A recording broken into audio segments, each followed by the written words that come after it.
Namo Om Vishnu Padaya Krishna Prishtaya Bhutale Srimati Bhakti Vedanta Swami Niti Namane Namaste Saraswati Devi Gauravani Pracharine Nirvishesha Shunyavadi Paschachade Satarine Vanchakalpatarubhyascha Kripa Sindhu Bhayevacha Patitanam Pavanebhyo Vaishnavibhyo Namo Jai Shri Krishna Chaitanya Prabhu Nityananda Shri Advaita Gadadhar Shri Vasadi Gaur Bhaktavinda Hare Krishna, Krishna Krishna, Hare Hare, Hare Rama, Rama Rama, Hare Hare. Is that the chandelier for the temple room? Is that light? We're going to get bigger ones. Going to get bigger ones. Alright, so we're reading Nectar of Instruction today again. Continue. We didn't get very far yesterday. We just read a little bit from the preface. You remember anything? What did Prabhupada say in the preface? Something? We are all followers of Rupa Goswami. Right, we're followers of Rupa. This movement is under the direction of Rupa Goswami. Yeah, good. This movement's under the direction of Srila Rupa Goswami, right. Anything else? Das Thakur saying Rupa Raghunath Akuti, something like that. Right. Rupa Raghunatha Habe Paibe Akuti Kabe Hama Bujala Se. Meaning?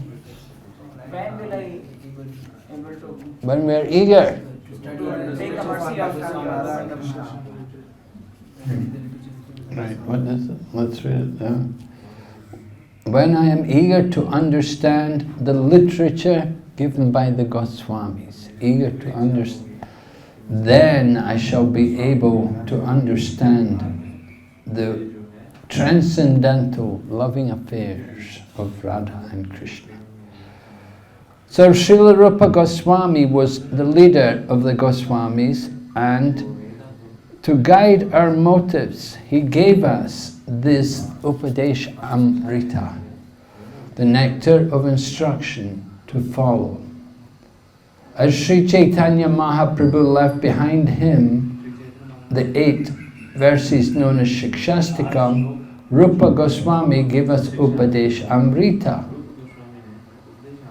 so that we may become pure Vaishnavas. So Prabhupada understands we're not pure Vaishnavas, we have to become pure Vaishnavas, right? By following this Upadesh Amrita. In all spiritual affairs, one's first duty in all spiritual affairs would be what? Control. Mind and senses, right? Control of the mind and senses. The first business in all spiritual affairs. So, you know, it's a challenge to control them. Unless one controls the mind and senses, one cannot make any advancement in spiritual life. Everyone within the material world is engrossed in the modes of passion and ignorance. One must promote himself to the platform of goodness, sattva gun, by following the instructions of Rupa Goswami. And then everything concerning how to make further progress will be revealed. So Bhagavad Gita also instructs similar manner. You'll see, for example, 15th chapter Bhagavad Gita describes the banyan tree. The upper regions of the banyan tree are the mode of goodness. And the lower regions of the banyan tree, the modes of passion and ignorance, darkness. And then 16th chapter describes divine and demoniac nature. The divine nature, the mode of goodness. The demoniac nature, passion and ignorance. Chapter 14, Bhagavad Gita, the 3 modes of material nature. Chapter 14 also, the mode of goodness is stressed over the far, so much more important than the mode of passion and ignorance. Of course, people today, they give a lot of importance to passion. Passion, you know, they think, oh, passion. You know, they feel, oh, exciting, something pleasurable. They don't know from the Bhagavad Gita, the result of action in the mode of passion is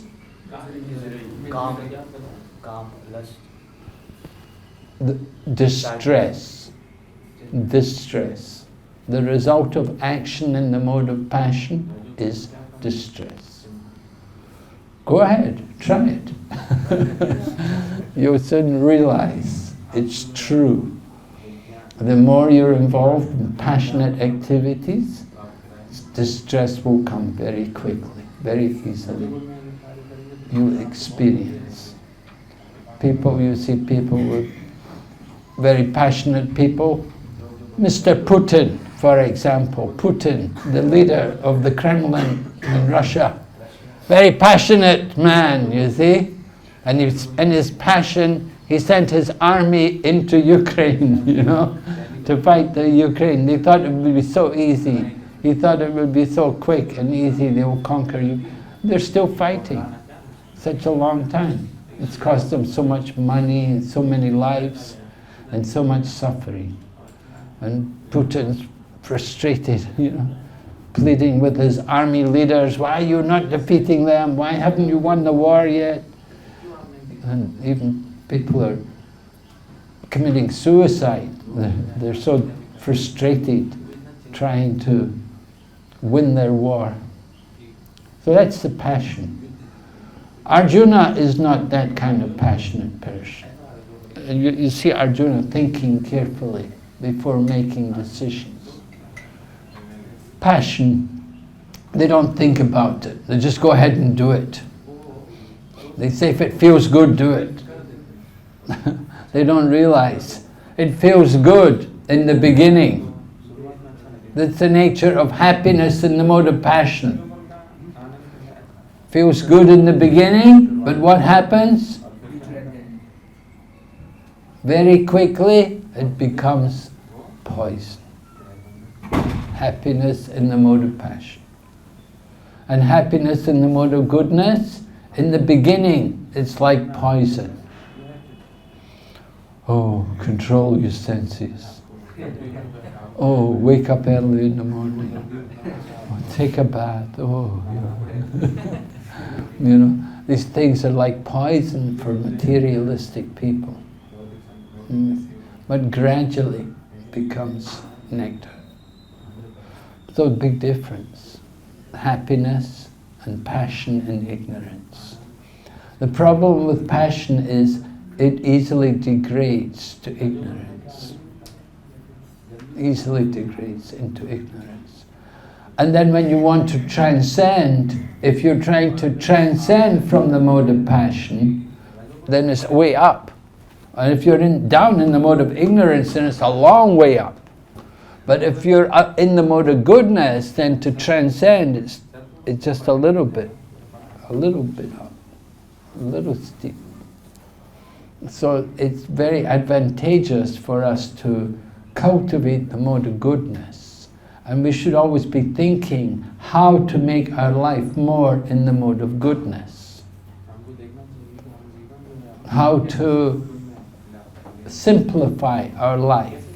We try to keep ourselves in the mode of goodness. Just like our dress, the dhoti and kurta, it's a mode of goodness. It's very different from jeans or a suit, you know, shirt and pants, you know. the dhoti and kurta is very conducive for the mode. You can sit on the floor, we can sit cross-legged. People come in their suits, they can't do it, you know? And they can't wash their outfits so easily either. Very easily we wash the cloth and hang it up to dry. But the suits and so on you have to put into dry cleaners. It's a very different affair. So our clothing, our hairstyle, very simple. You just shave the head, don't keep much hair short. We try to cultivate the mode of goodness. Of course, our food, the diet, the mode of goodness. Food shouldn't be too hot and too spicy. It should be nourishing, satisfying. It should increase the duration of life. Some of the foods which people eat, they just reduce the duration of life. They eat some of the most horrible things, and they don't realize how quickly they're reducing their duration of life. So we try. Then also our living style, devotees living in their home. You don't want to accumulate. You don't want to over-accumulate so many things. You want to try to minimize, try to live simply. Kavi Chandra Swami, he would tell me an acronym. You know what an acronym is? You know, like ISKCON is an acronym for International Society for Krishna Consciousness. So he said, there's the KISS principle. I said, what? He said, the KISS principle. I said, what's that? He said, keep it simple, stupid. Oh. Something new, you learned something new. Keep it simple, stupid, the KISS principle, right? So we try to keep everything simple, keep it basic. Don't get it too complicated. The mode of goodness it's very conducive to self-realization. It's also possible that you can take up self-realization in the mode of passion and in the mode of ignorance, but it's much harder work to transcend. If you can come to the mode of goodness, then it's much easier to transcend. Right? I was explaining, if we're already up there in the mode of goodness, it's only a little way up to pure goodness. But if you're in the mode of passion or ignorance, you're way down there. You have a long way up. So Srimad Bhagavatam says, it talks about, thus established in the mode of goodness, the man rejuvenated by devotional service gains liberation from material association and comes to know scientifically the self. So definitely we're encouraged to become established in the mode of goodness. And we want to be very much in the mode of goodness. I mean, like if you're a pujari working with the deities, you definitely want to be in the mode of goodness. You don't want to be too passionate or ignorant. But it is possible, you do get people, some pujaris are passionate people and lazy people, dirty. But the best pujari is the one in the mode of goodness. And similarly, Sankirtan, book distribution. You want to do these kind of things, preaching and so on. It's much better to be in the mode of goodness than to be in the mode of passion and ignorance. Because people can pick up on it. If you're in the passionate mode, you know, you're trying to give more, you know, they give more, come on, give that big one, you know. Give the 2,000, why are you giving me the 500, you know? Yeah, they'll think, oh, this man's really It's greedy,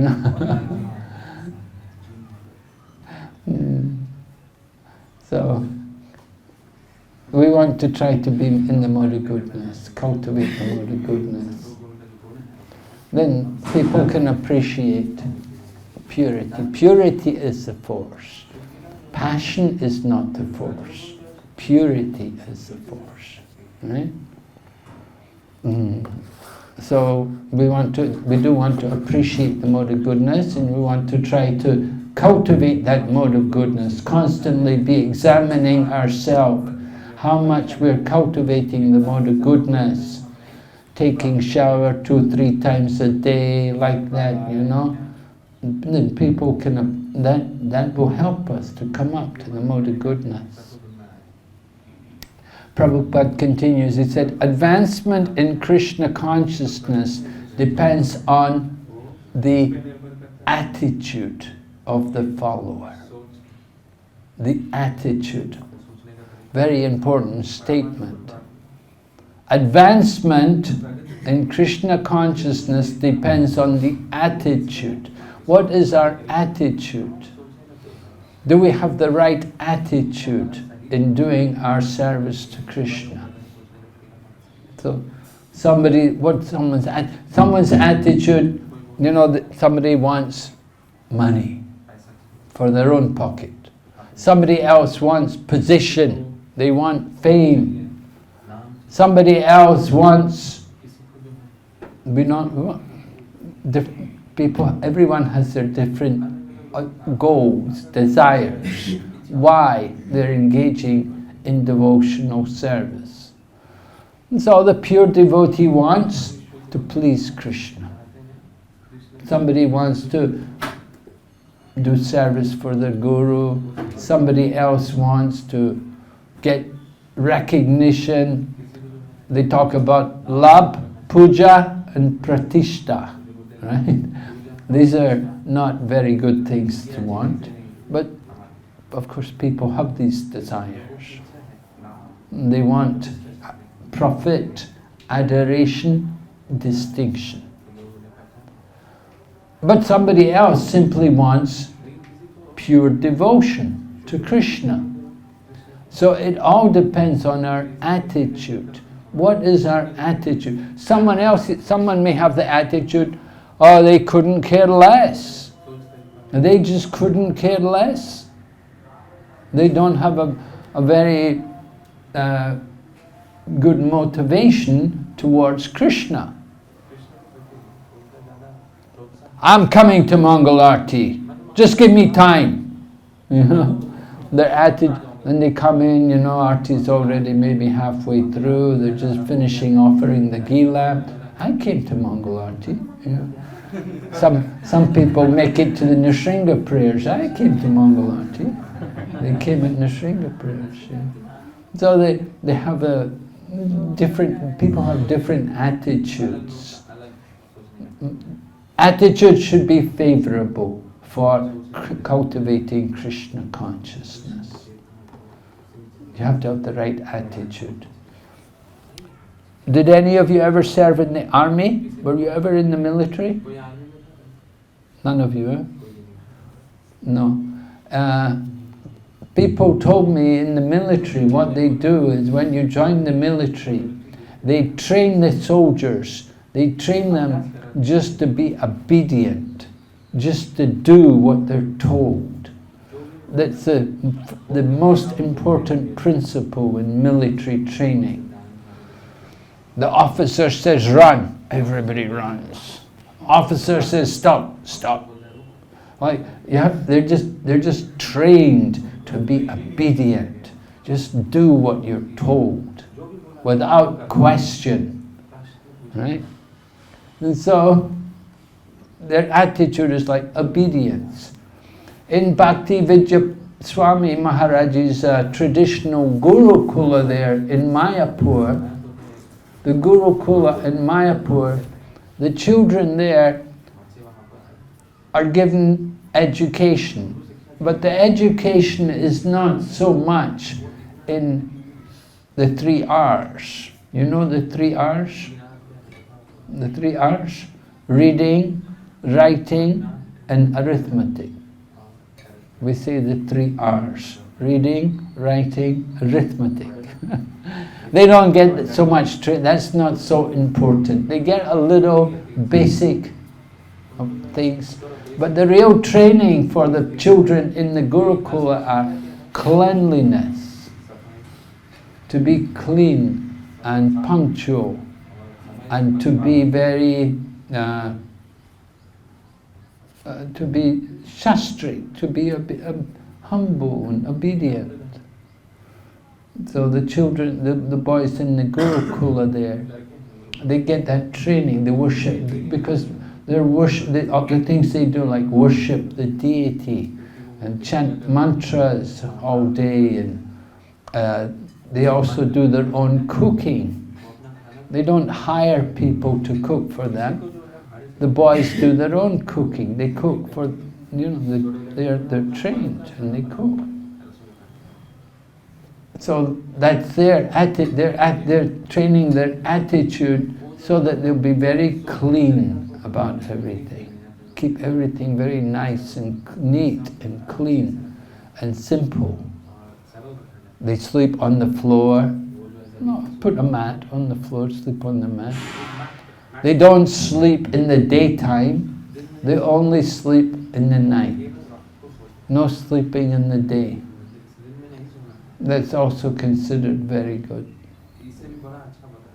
So they get that kind of training, and that training is very helpful for them, because they're training these children that they will go into Krishna conscious centers and they will take up some service. They'll be engaged as pujaris, or they'll be there was one boy, he was from Spain, I think, and he'd been in the Gurukul, he learned everything, expert kirtanier, madanga playing, could do all the yagyas, chant all the mantras, knew all the deity worship. So he went to Spain, they made him the temple president, because he was he knew everything, you know. He'd been in the Gurukula for years, he'd learned everything, and he was good, you know. Great kirtanier, and could give good classes, knew all the slokas. So these kind of children, they can do that. Other boys, they'll go into the TOVP. When we open the temple of the Vedic planetarium, the big temple, they will be able to go in there and some will be the pujaris, and some will be the cooks, and so on. Because they're trained. They've been living in Mayapur, they've been studying in Mayapur, and they know everything. And so it's very suitable for them to go into the temples and become full-time devotees.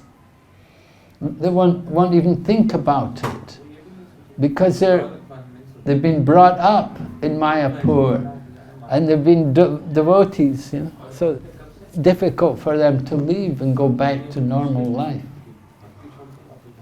Sometimes they do, but very rare. Usually once they get a taste for Krishna consciousness, they never want to leave it, don't want to go back. So that's the idea. Develop that attitude, the right attitude, favorable to Krishna. Prabhupada continues, he said, a follower of the Krishna consciousness movement should become a perfect Goswami. Right? Goswami. A perfect Goswami. I was just listening today about one devotee, he's doing a study, the 26 qualities of a devotee. And he's taking, each day he takes one quality of the 26 qualities. And then he interviews different Prabhupada disciples who had some association with Prabhupada, and he gets them to give their realization or their comments about Prabhupada and how he had these qualities. So I was just listening this morning, one devotee, they were talking about the quality of being a perfect gentleman. Here they say a perfect Goswami. But the quality, one of the 26 qualities, is that one who is a devotee, he will be a perfect gentleman. So the one devotee was speaking, he was describing how Prabhupada met his sister, Prabhupada's sister Pishima. She was also a devotee. She was younger than Prabhupada, but they were quite close in age. Prabhupada said, we often used to fight together. Prabhupada said, I used to beat her. If you have a sister, maybe you have that experience, you know. Any of you have a sister you beat? No? Anyway, Prabhupada said like that. So Pishima, she'd been initiated by one of Prabhupada's godbrothers. And she would often come, when Prabhupada was in Mayapur, she would come. She was a very nice old lady. Just spoke Bengali, never spoke English. And everywhere she'd go, she had a little bottle of Ganga water. And she would spray Ganga Jal everywhere, you know. After sitting somewhere, before touching anything, just bring out a bottle of Ganga Jal. Spray the Ganga water everywhere. That was her habit. So anyway, she had come to see Prabhupada, so the devotee was serving Prabhupada, and he said, Prabhupada, your sister's here, she would like to see you. So Prabhupada said, okay, bring her in. So he brought her in, and then the devotee was serving Prabhupada. He said, I've got some things to do, I'll go away. And Prabhupada said, no, you stay here, don't go, sit down. And so he had to sit there, and Prabhupada was talking to his sister in Bengali, and they were speaking for about half an hour. The devotee was sitting there, you know, he couldn't understand Bengali, of course, but he had to sit there. And so afterward, Pishima got up and left, and then Prabhupada told the devotee, you stay here. And then Prabhupada said to the devotee, he said, you should understand, he said, I am sannyasi, I cannot be alone with a woman. So the devotee understood. Prabhupada, you know, he's over 70 years old, and his sister's also similar age, but Prabhupada, and it's his sister, but Prabhupada saying, as a sannyasi, I cannot be alone with a woman. That's why I didn't want you to go. That's why I told you to stay. So Prabhupada was following the principle so strictly, because the principle of a Goswami or a Swami, they cannot be alone with a woman. And how carefully Prabhupada followed that principle, you see? So that was the example I heard this morning.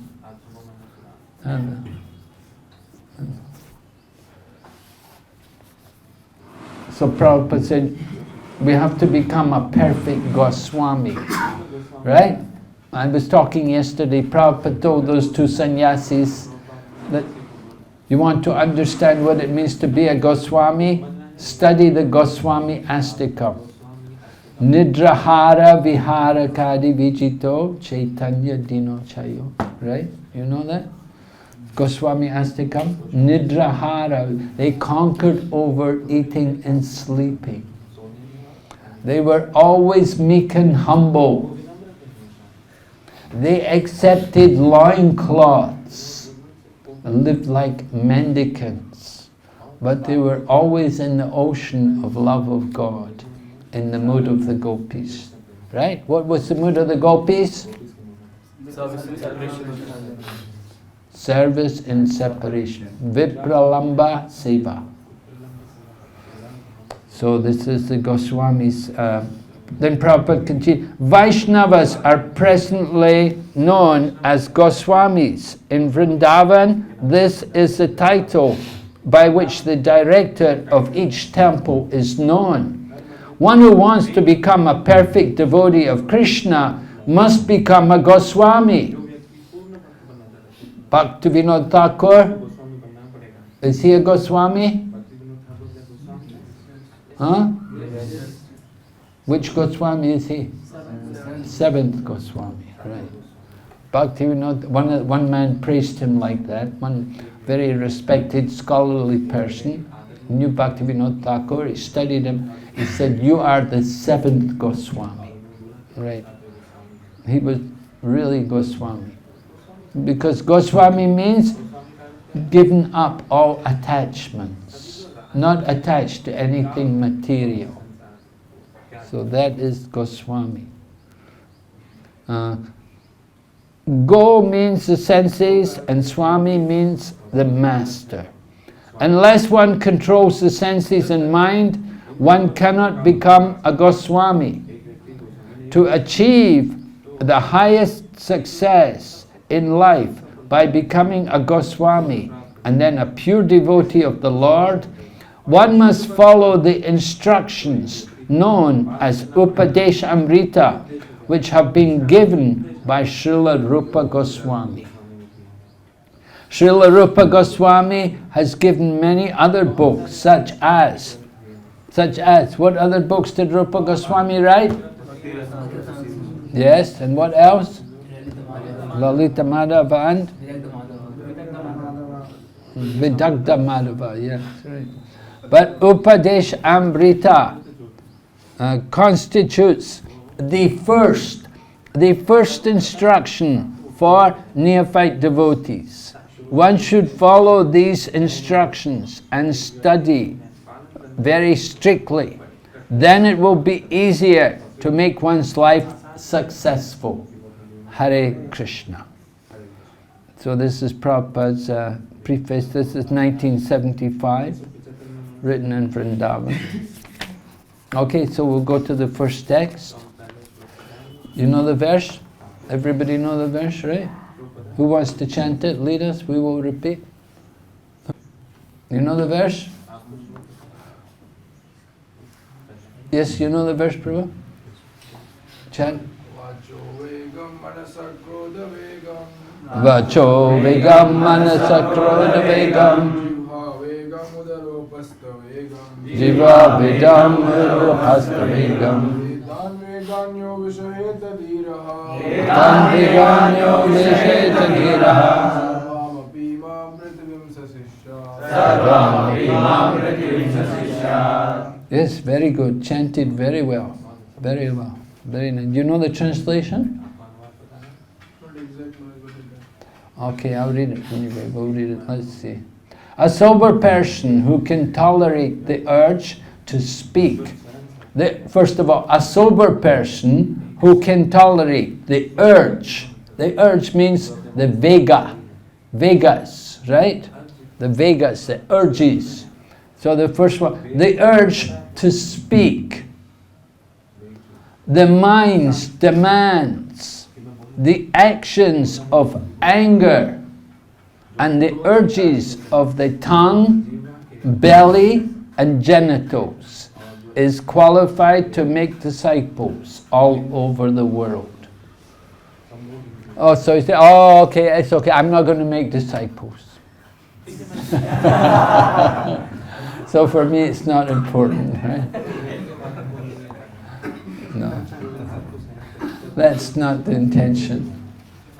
But this is the first thing. The first instruction. Upadeshamrita, Prabhupada was saying these instructions are for neophytes. So this is the first instruction.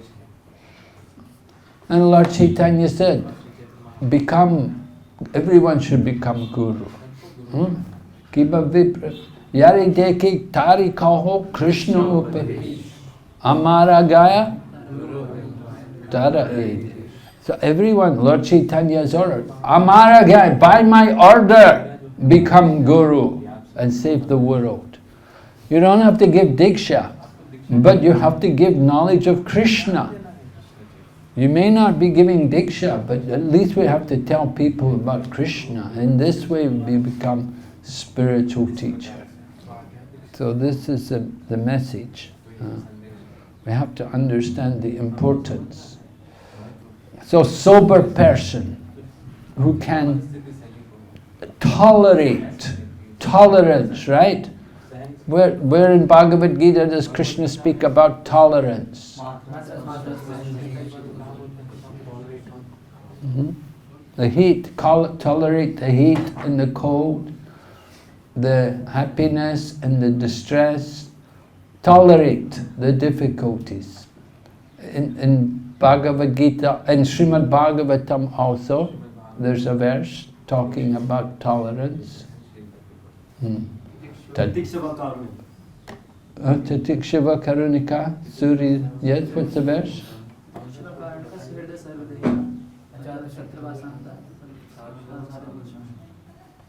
What's the translation? These are the qualities of a sadhu. Qualities of the sadhu. Tolerance, merciful, friendly too. But there's another verse. Another verse. That's one, but titikshava, tolerance, one of the qualities of the sadhu. Tate no kampam.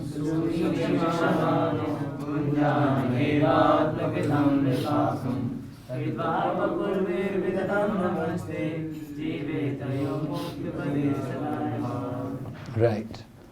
We tolerate all the difficulties. We accept them to be reactions due to our past deeds.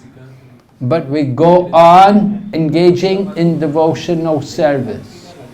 Then the result is that person becomes qualified to become my unalloyed devotee. It becomes his rightful claim to go back to Godhead. So that's tolerant. And here also, Rupa Goswami is stressing here, sober person, a sober person. Did you hear this word sober? Do you remember hearing it before in Bhagavad Gita? Dhiras tatra namuyati, right? Dhiras, right? Meaning sober. We say so, not drunk, right? He's sober, he hasn't been drinking. And the sober person. So sober-minded means he's not intoxicated. The drunk people, they're intoxicated. So one who is sober-minded is controlling his mind. He's not proud or infatuated by his own position. He is sober. So he can tolerate, first of all, the urge of the urge to speak. Vacho vegam. Right? That's the first section. Very first thing. Vacho vegam, the vega.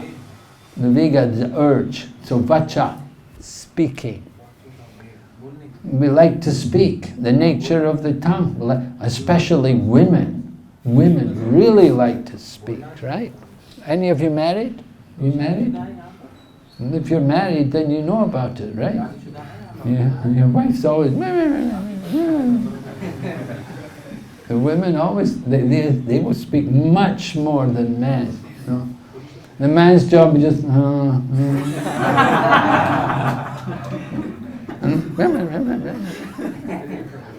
And the women really like to talk. And the two women together, they really have a good time. It's science, they studied it. You know, women talk about 7 times more than men.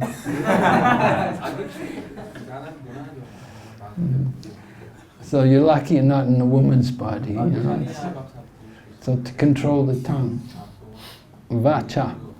Vacho vegam, controlling the tongue. Use the tongue to speak about Krishna, right? Some people, they try to stop talking. Monavrat. Did you ever do Monavrat? Yeah? You did it? No? You did it? Yeah? When? What, once a week? 1 day a week? Or what? I had gone for this session in which they had made me not talk for 3 days. 3 days, no talking. How did you find it? Difficult, huh? Yeah. 3 days, not talking. Yeah, they have these places. I was in Surat. I don't know when. You go to Surat, right? Who's the boy? You go to Surat, right? I remember when I went to the Surat temple many years ago. Near to Surat temple, there was this one place where people would come, and they would come. They could be locked in the room, and nobody would disturb them. You know, no phone calls, nothing. You know. And they'd just be in the room on their own, and they'd put the food through a little hole in the door, and they would just be on their own, you know, just be like solitude. And people would pay money, they'd pay a lot of money to come, just to be put in this room, to just be on their own without disturbance, you know, and just to enjoy the solitude, not speaking. I met one young man, he'd gone to live in a cave, and he lived in a cave for a few months. And he said after he came out of the cave, he said he had more desires than in the beginning.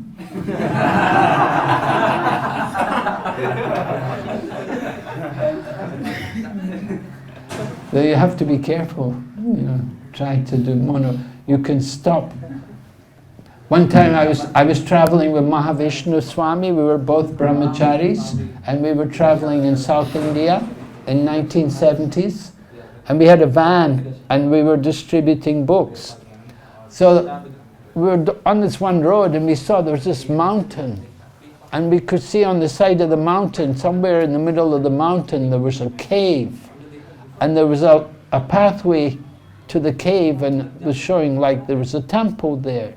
And we could see there was a temple there. So we thought, oh, let's go and have a look, you know. We're just traveling there, and we had time, and so we thought, let's go over and see it. So we went over, we went through the field, up the mountain, into the cave, and we found there's a sadhu in there. And the sadhu go, you know, oh, not speaking, yeah? So anyway, we started to talk to him. He wasn't speaking, but he could hear. So we started preaching to him and telling him about Krishna consciousness. And we showed him the Bhagavad Gita. And he wrote on he had a board with chalk, he wrote, how much is it? And we sold him a book.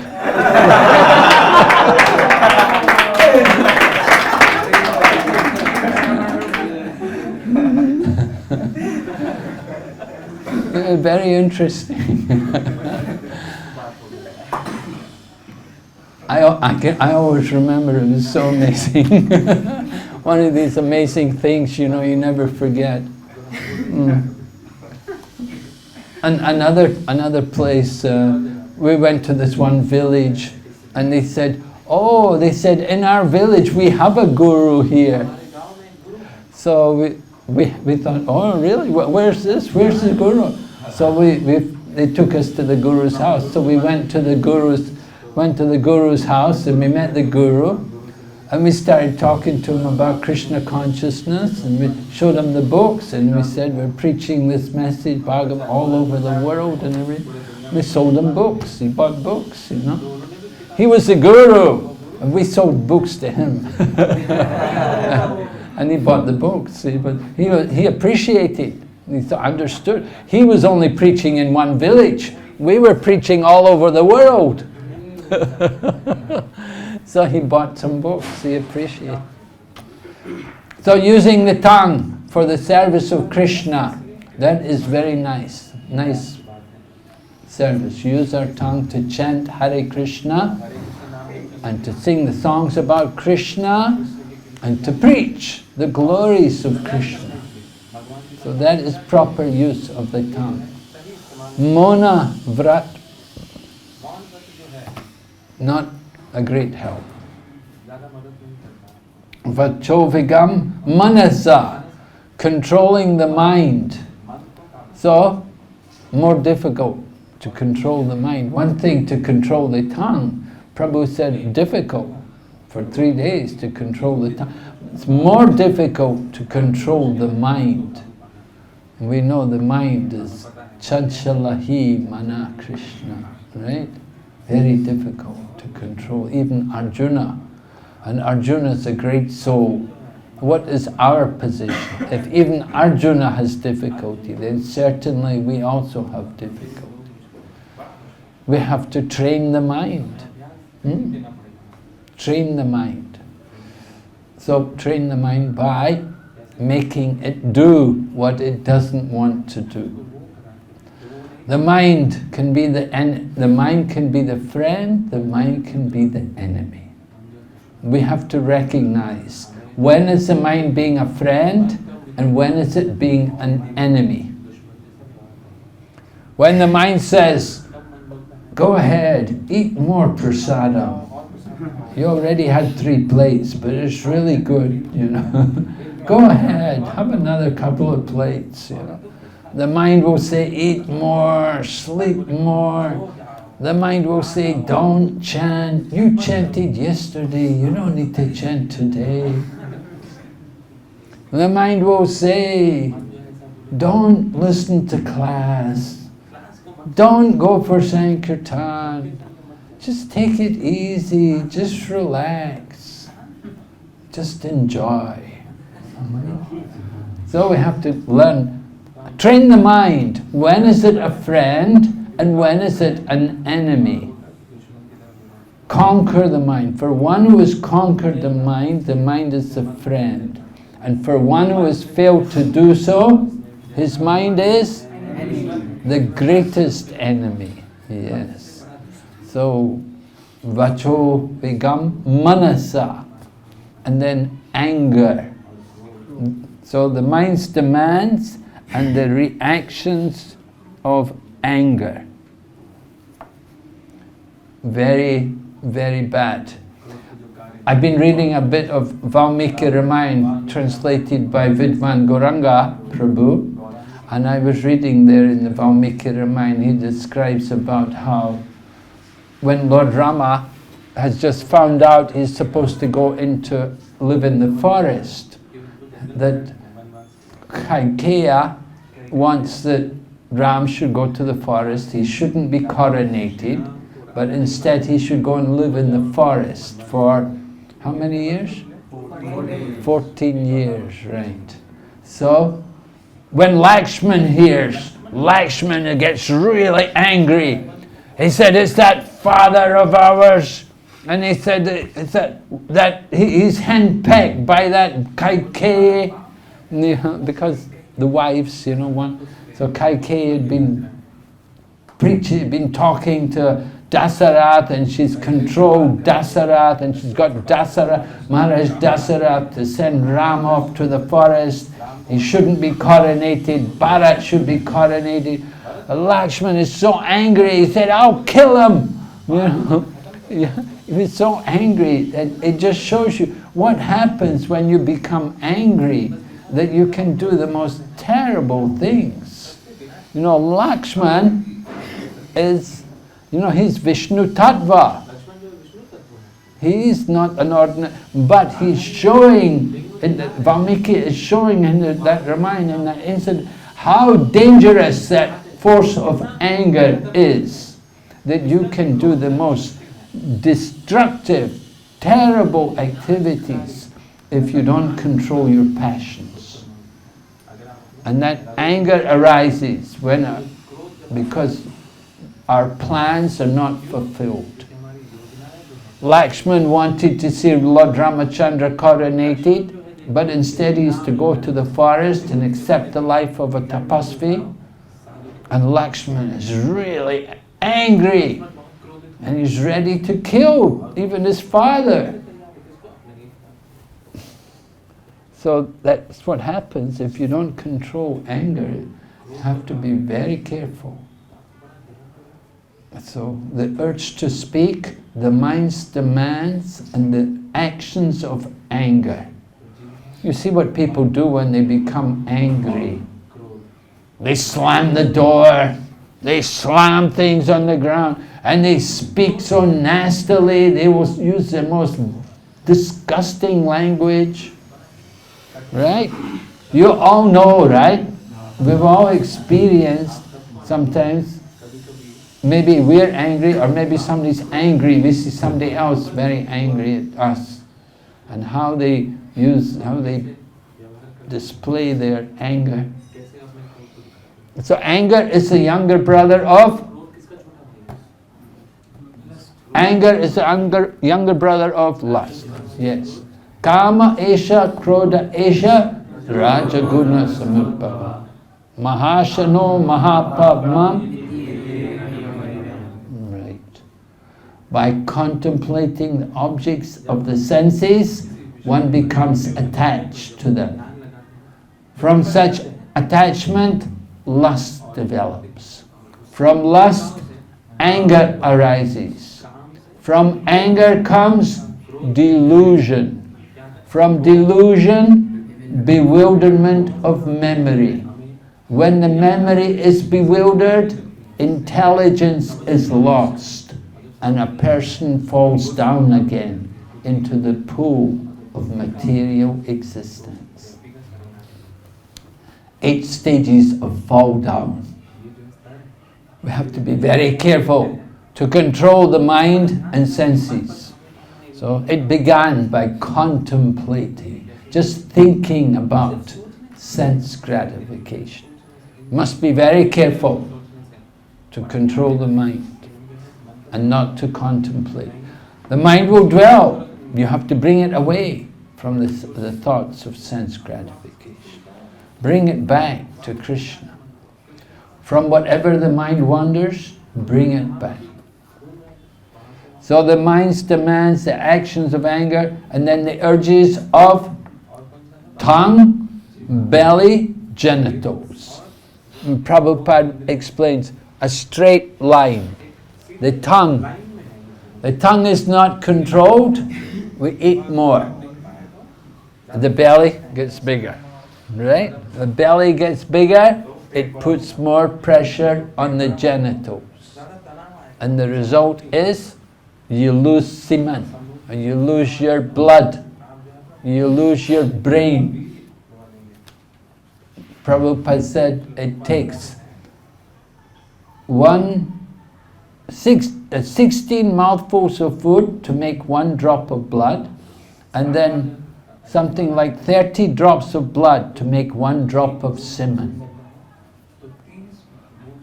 People don't understand the glories of celibacy. If you can practice celibacy, strict celibacy, you don't let your semen go down, then you can have a very strong mind and intelligence, very sharp memory. Just like Bhaktisiddhanta Saraswati Prabhupada. Because he was a Naistika brahmachari, so he was very sharp intelligence, very good memory, knew so many slokas, and very powerful in preaching, because he practiced celibacy, right? Tapasya brahmacharyena samena cha dhamena cha, right? So that brahmacharya. Well, brahmacharya is also there in householder life. If somebody's married, okay. Grihastha brahmachari, that's also very good. You can be like Prabhupada. Gaur Govinda Maharaj was a grihastha. He was grihastha brahmachari. So the good brahmachari will make a good grihastha, and then he'll go on from grihastha life. He can go on to sannyas, because he's in control of the mind and senses. There was one Maharaj, maybe did you ever meet him, what was it? That one from Nasik. Mahavishnu Goswami. Did you wouldn't, maybe you're all quite new. He already passed away. Anyway, his name was Mahavishnu Goswami. He was an elderly Gujarati man. He actually joined Krishna consciousness in the UK, I came back to India, I preached in India. So anyway, he used to tell, he had quite a few disciples, he had some very nice disciples, very learned disciples. So he used to say that it's better to leave home, and then the family will say, where did he go? But if you don't leave home, if you stay at home, they'll say, when are you going? Because as you get old, in your old age, the family won't want you around, because they have to take care of you, you know, the old. So they'll say, when are you going? So before they say, when are you going, it's better you go on your own. And they'll say, where did he go? Just like Maharaj Yudhisthira said, where did they go? When Dhritarashtra and Gandhari left with Vidura, Maharaj Yudhisthira, where did they go? I have been cheated by these great souls. So, the idea is, Grihastha life, Brahmachari life, it's good. Controlling the senses, you have to control the senses. I was distributing books in the Philippines one time with one man. I met this one man, he was a lawyer. And so he was asking me about celibacy, and I told him how semen is actually blood. And he said, what? What? No! He could not believe it, you know, he had no idea, you know, because he was just an ordinary materialistic man, you know, he's enjoying sense gratification. And I explained to him that actually semen is made from blood, and when you discharge semen, you're actually losing your own blood. And he said, what? Ah. You know, it was like just something new to him, he just could not believe it. But actually it's a fact. And later on, he asked the doctor also told him, yeah, this is true. So, intelligent people practice this brahmachari life, and it's very good for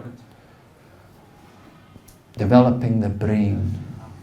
Keep good intelligence. All right, so we'll read from Prabhupada's purport. Prabhupada begins, in Srimad Bhagavatam, Parikshit Maharaj placed a number of intelligent questions before Sukadeva Goswami. Right? Parikshit Maharaj, what question did he place?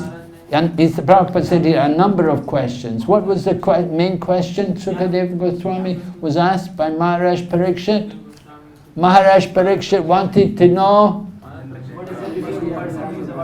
right, yes, what's the duty? About to die. That's a real question, right? Here Prabhupada says, one of these questions was, why do people undergo atonement if they cannot control their senses? Undergo atonement, you know, you've done something wrong and you want to atone for it. You know, maybe you stole something, or maybe you told a lie, or you did something wrong. You want to atone for it. Maybe you didn't go to Mongol Arti one day. You want to atone for it. And Prabhupada told what the atonement is, you know? Huh? No, Prabhupada didn't say that. Prabhupada said the atonement was, you have to distribute one Krishna book. Prabhupada was talking about, actually he was talking about SK Singhanias, the Kanpur people. There's one family, is it SK Singhania? Anyway, there's one famous family in Kanpur, and they're Hindus, devoted Hindus, and they have a temple in their home. And everybody in the family, they have to go to temple every day. And if they don't go to temple, they get fined. It's the head of the family made that custom. and there's a pujari there in charge of the temple, and does the puja, and he keeps a note. Who's coming to Mongol Aarti and who's coming to the temple that day and who didn't come. Somebody didn't come to the temple, the pujari will tell him, oh, you did not come to temple yesterday, you have to pay fine. Oh yes, okay. Yeah. And they'll pay. It's a custom in that family. So Prabhupada was talking, he said, same way in our Krishna consciousness movement, you don't come to Mongol Aarti, there will be fine. The fine is you have to distribute one Krishna book. This was in Los Angeles in the heydays of book distribution, you see. Prabhupada was encouraging. Okay, so atonement. And do some atonement. For instance, for instance, a thief may know perfectly well that he may be arrested for the stealing, and he may actually even see a thief arrested by the police, yet he continues to steal. Right? We see people like that, but of course that kind of punishment, it doesn't really stop people from doing sinful activities. Some people maybe, but generally, it's not really a very effective way to cure people. Prabhupada was in America and he saw this magazine that said, I think it was Time magazine, and the cover of the magazine was crime, what to do. Because there was so much crime in USA. So many stealings and murders and violence and horrible things going. And they were wondering what to do because the prisons were so full. So many people in the jail.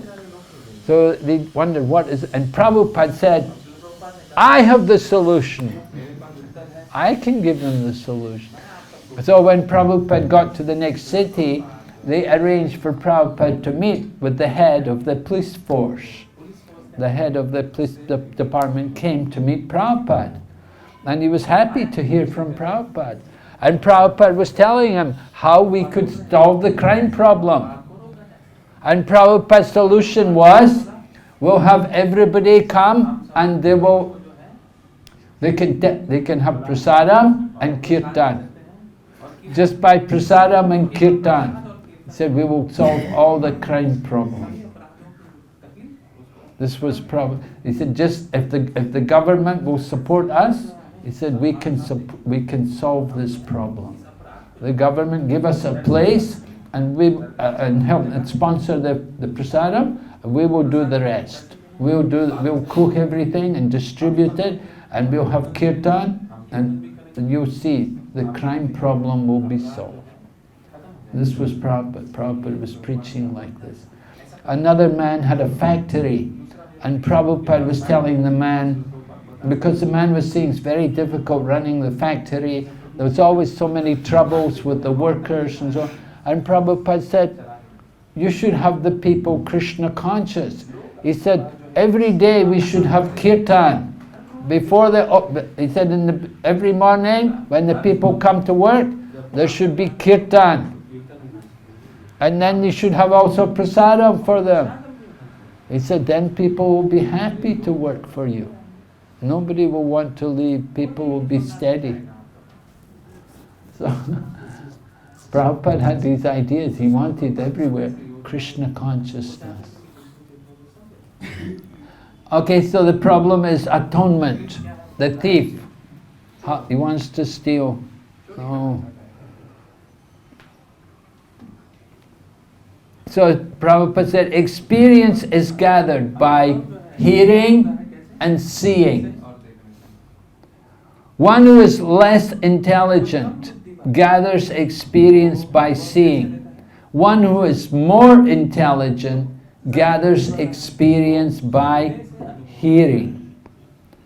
When an intelligent person hears from the law books and shastra or scriptures that stealing is not good and hears that a thief is punished when arrested, he refrains from theft.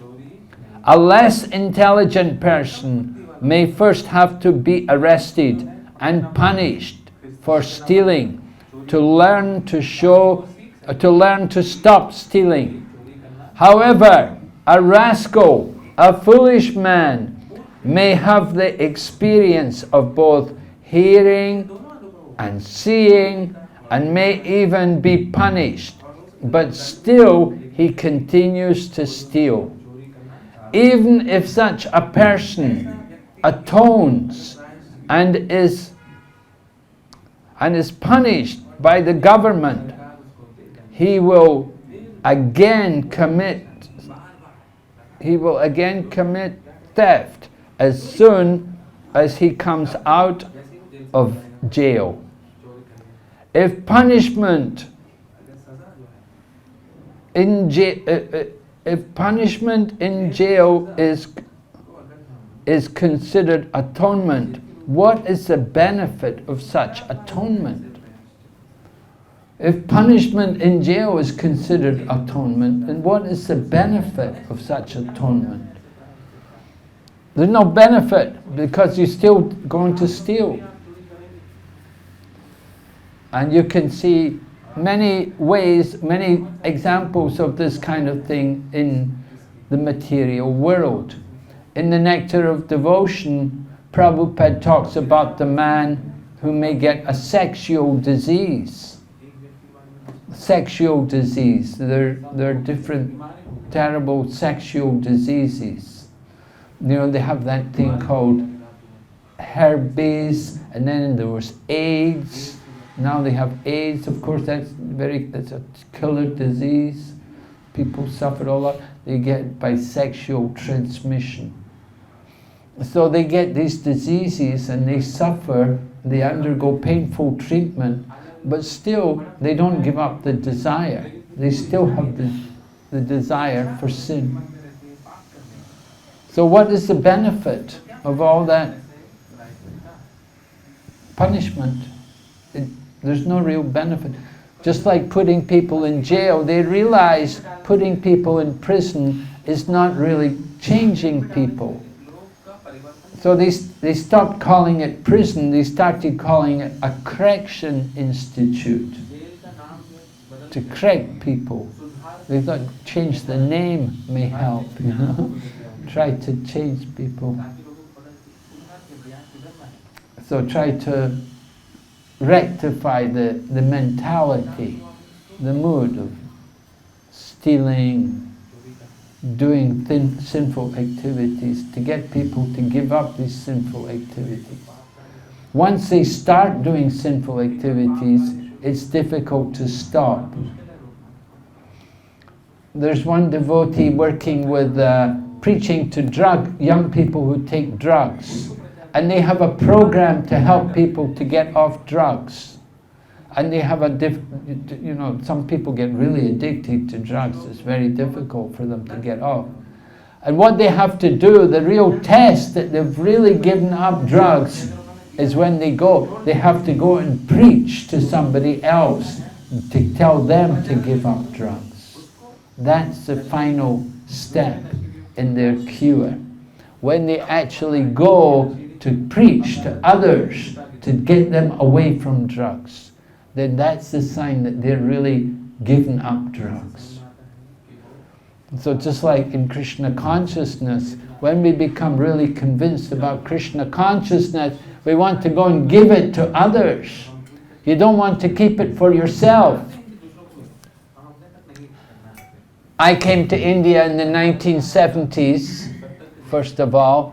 So in the 1970s, people kept water in clay pots. We had these earthen pots. Sometimes maybe when you go to Vrindavan, we use earthen cups, you know. And so they had these earthen pots.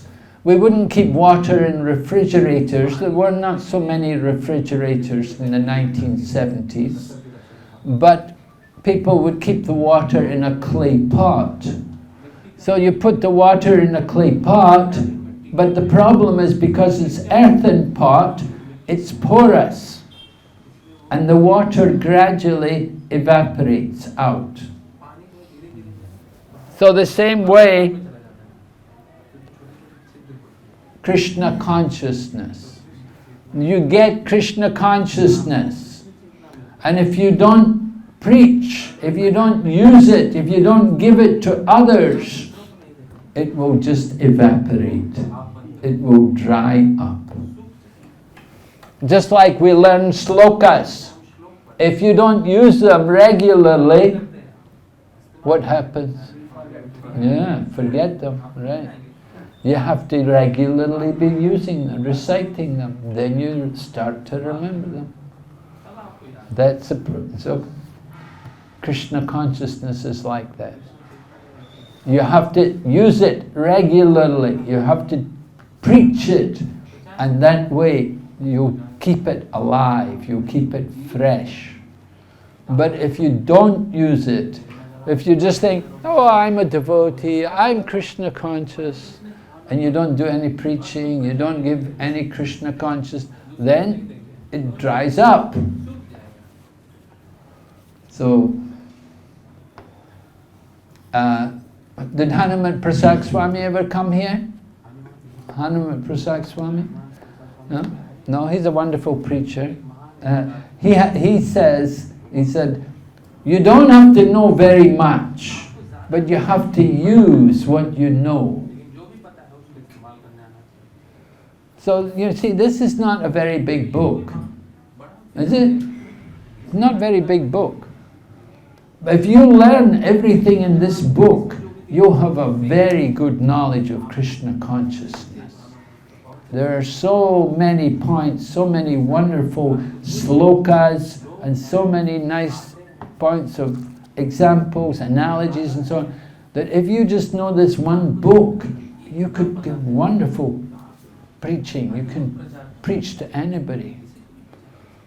This is the beauty of Krishna consciousness. This is one book you want to keep with you wherever you go, you know. You can distribute it, show it to people. Even when they read that first verse, you know, the urge of the tongue, the belly and the genitals, then people are, wow, ooh, you know, ordinary materialistic people, they're impressed when they read this. They can oh, this is something very special, you know. They never heard anything like this before. You don't get this kind of knowledge in your newspaper or watching television. You don't get this kind of stuff in a Bollywood movie. This is the treasure of Rupa Goswami. We told yesterday, Bhaktivinoda Thakur found this book. He was in ecstasy. Wow. Now he just found the 11 slokas, and then they added the purports. And we're getting Bhaktivinoda, Bhaktisiddhanta Saraswati, and our own Srila Prabhupada. We're getting the real heavy nectar. 3 great acharyas all telling us about Krishna consciousness. Alright, so Prahlad Maharaj, he's inquiring, he said, he compared atonement to an elephant's bathing. Right? You all know this example, the elephant bathing. The elephant may take a very nice bath in the river, but as soon as he comes out, as soon as he comes onto the bank, it throws dirt all over the body. What then is the value of its bathing? We have 2 elephants in Mayapur, right? And you can see, you know, they bathe them regularly. They have the caretakers, men are there full-time to take care of them. Every day you have to take them for walks, you know. They get so big, they eat so much, all these leaves and banana trees and branches, mango leaves. And they bathe, and then when they come out, they throw the dirt all over their bodies again. One time, the previous elephant, before those two elephants came, the previous elephant, they took it to bathe in the Ganga one day, but somehow she couldn't get out. Once she got in the Ganga, it was really difficult to get out, because it's so muddy sometimes. The mud on the bank of the Ganga, it's so slippy and muddy. So she was coming out and the mud would fall in and she'd fall back in the river. And she was crying, she was really distressed because she couldn't get out the Ganga. But then after some time, it went on for a few hours. They got the idea, move her down the river, further down the river where there were some stones and a heavier, firmer bank. And they moved her down the river, and there they got her out. She got out there. But she was so disturbed, she didn't eat for 3 days. She was so disturbed at, not being able to get out of the river. So elephants, they don't have a very easy time, it's very difficult in an elephant body. And we know about Gajendra, when the Lord came and killed the crocodile, Gajendra was thinking, hey, I called you to come, why did you kill the crocodile? I was the one who called for you. You should have killed me, I'm still here in this elephant body. I want to get liberated from this body. You killed the crocodile. You should have killed me. I have to live in the elephant body. Oh. Okay. Similarly, many spiritual practitioners chant the Hare Krishna Mahamantra and at the same time commit many forbidden things, thinking that their chanting will counteract their offenses. Which offense is that? Seventh offense. Which number of offense is that? 7. Number 7. Okay. Okay, of the 10 types of offenses, one can commit while chanting the holy name of the Lord. This offense is called Namno Baladyashyahi Papa Buddhi, committing sinful activities on the strength of chanting the Hare Krishna Mahamantra. Similarly, certain Christians go to church to confess their sins. This is the Roman Catholic tradition. They have this tradition, go to confession every week. So they confess their sins, thinking that confessing their sins before a priest and performing some penance will relieve them from the results of their weekly sins. As soon as Saturday is over and Sunday comes, they again begin their sinful activities, experiencing or expecting to be forgiven the next Sunday or next Saturday. So you go to confession. The Catholic Church, they have that. They have the priest, and the person has to go in, and you have to tell the priest, all right, did you do any sins? What do you want to get forgiven for? Oh yes, I went drinking with all my friends and we drank a lot of alcohol. Oh, all right, very bad. You have to chant Hail Marys. You have to chant 10 rosaries or something. Like they have the rosary mala, 54 beats on their rosary. And they will chant, Hail Mary, Mother of God, have mercy on my soul. And they chant like that. They do a rosary. It's called the rosary. So this way, every week they go. All right, what sins did you do this week? Oh, I fought with my mother. I called my mother a bitch. I called her, Oh, very terrible, all right, you have to chant 5 Hail Mary rosaries, so 5 Hail Mary, you know, they'll tell them how many times you have to chant rosary, like, okay, so this way they get forgiven. Every week they go, get forgiven for them. So this kind of prayaschit or atonement is condemned by Parikshit Maharaj, the most intelligent king of his time. Sukadeva Goswami, equally intelligent, as befitting the spiritual master of Maharaj Parikshit, answered the king and confirmed that the statement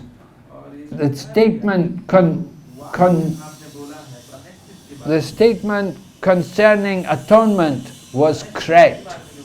A sinful activity cannot be counteracted by a pious activity.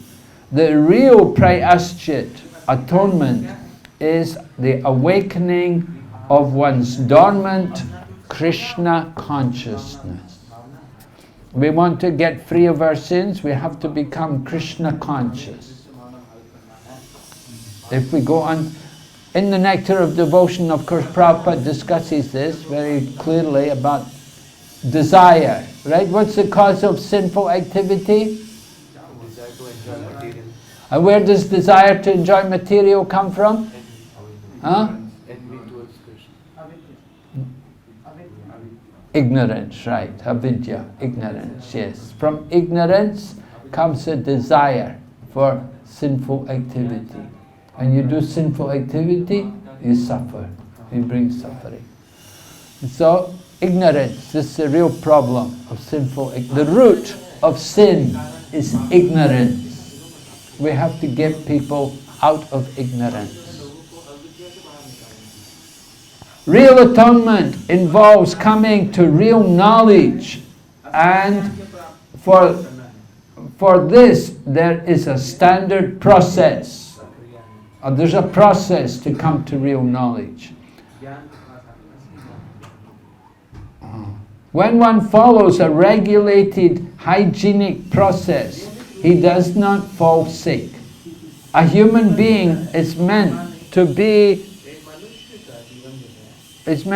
trained according to certain principles to revive his original knowledge.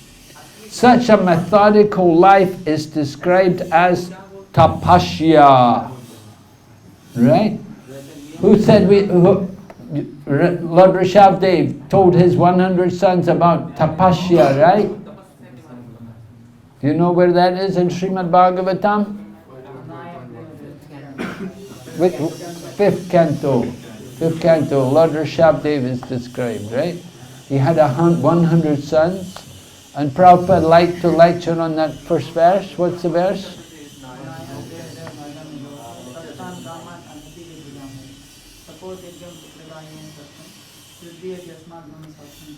Right, so translation?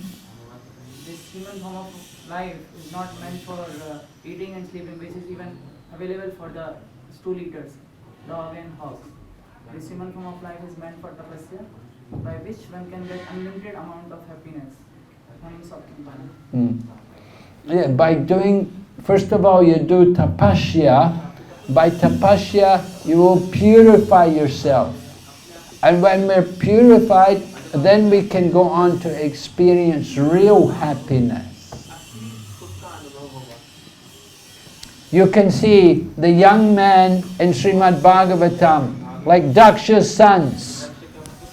You know the sons of Daksha, they had 10,000 sons and then 1,000 sons, and they were to get married, right?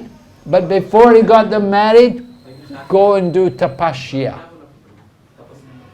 And the prachetas also, they were doing tapasya before marriage. It's customary. In the Buddhist culture, in Thailand, you can see the people in Thailand that before their marriage, the young man will go and live in the monastery and be a monk. He'll shave his head, put on the monk's robes, and become a monk.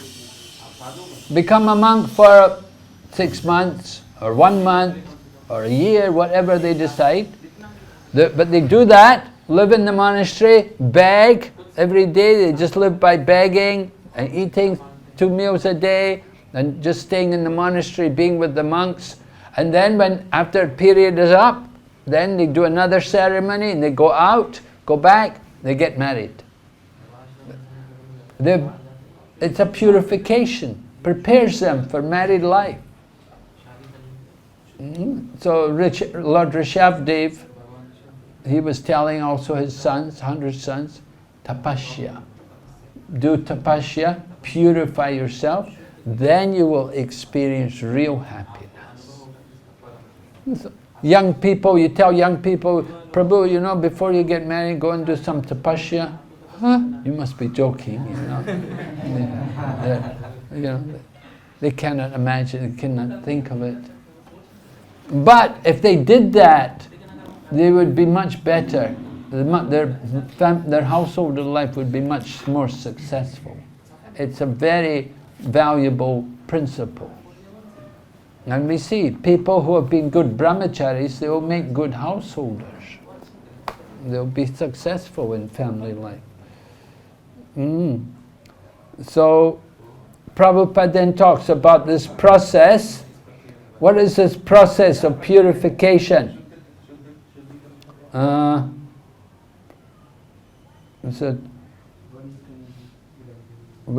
was I? Such a methodical life is tapasya. Yeah, right. Yeah, I'm just trying to find where that was. Okay, yeah. One can be gradually elevated to the standard of real knowledge or Krishna consciousness by practicing austerity and celibacy, brahmacharya, by controlling the mind, by controlling the senses, by giving up one's possessions in charity, by being avowed truthful, by keeping clean, and by practicing yoga asanas. So you can see, you go to some Mayavadi yoga ashram, you know, they try to encourage, they do things like that. If you go up to Rishikesh or Hardwar, somewhere where the yoga ashrams are, you know, they do yoga asanas, and they have the class early in the morning, so people will have to wake up early, and diet will be vegetarian, like that. Some basic things they learn. But you can see in our Krishna consciousness movement, you can get the full process in the morning program in Krishna consciousness. You come and live in the ashram in Krishna consciousness, it's much better than anything you could get in any yoga ashram. In the yoga ashram you're getting a little bit.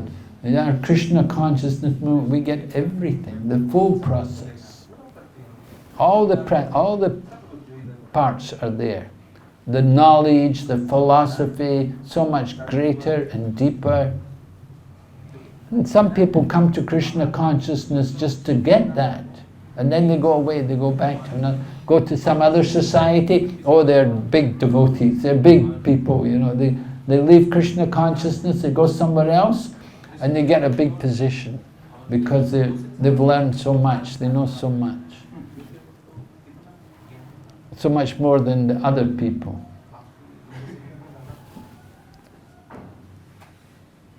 Okay, and then, however, if one is fortunate enough to get the association of a pure devotee, he can easily surpass all the practices for controlling the mind by the mystic yoga process, simply by following the regulated principles of Krishna consciousness, remaining free from illicit sex, meat eating, intoxication and gambling, and by engaging in the service of the Supreme Lord under the direction of the bona fide spiritual master.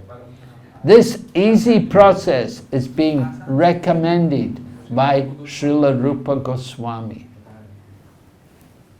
we can understand how fortunate we are to have the Krishna consciousness movement.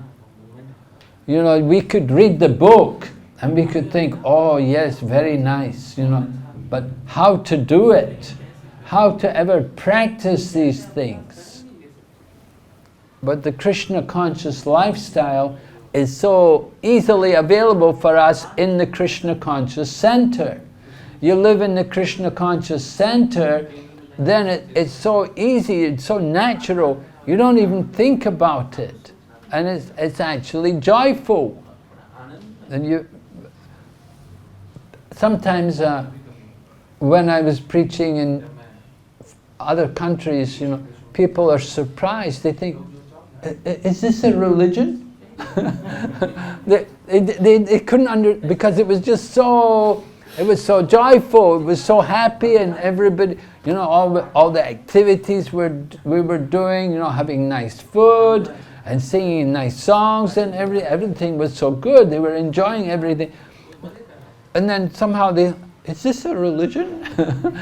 It was just puzzling to them, because other religions, they do not have anywhere near to compare to the Krishna conscious activity. And the yoga studios, these different swamis, you know, they'll teach you, torture you, all the aches and the pains, you know, doing all the yoga asanas and meditating, and you close your eyes, they slap you. Right? So much difficulties in the other processes. But Krishna consciousness is so easy, so joyful. Without any difficulty, you can make advancement. Other processes, just so much pain. Right? They say no pain, no gain, right? You have to have a lot of pain to make a little gain. But in Krishna consciousness, it's all joy. There's no pain, but there's a lot of gain. Very special. So Prabhupada continues, first one must control the speaking power. Every one of us has the power of speech. As soon as we get an opportunity, we begin to speak. Just like Prabhu was saying, he went to one place and for 3 days no speaking. Some people I met, they went to the Buddhist retreat for the weekend. And the Buddhist retreat, they were brought in, they said, sit down, you know, and there were people in the room. And they said, just sit down, don't speak to anybody. Right? Just sit down and don't speak. And they were, you know, and they sit like that, you know, for 3 hours. And after okay, we're going to have lunch now. And then they go for lunch, and they come back in the afternoon. Don't speak to anybody. so the whole day, you know, sit and meditate. Don't speak, just sit. You know.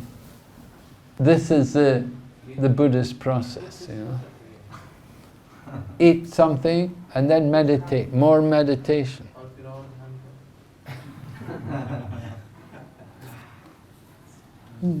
Not very joyful. There's no real pleasure there.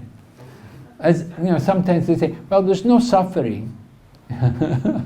Well, in some ways it can be suffering, just to sit.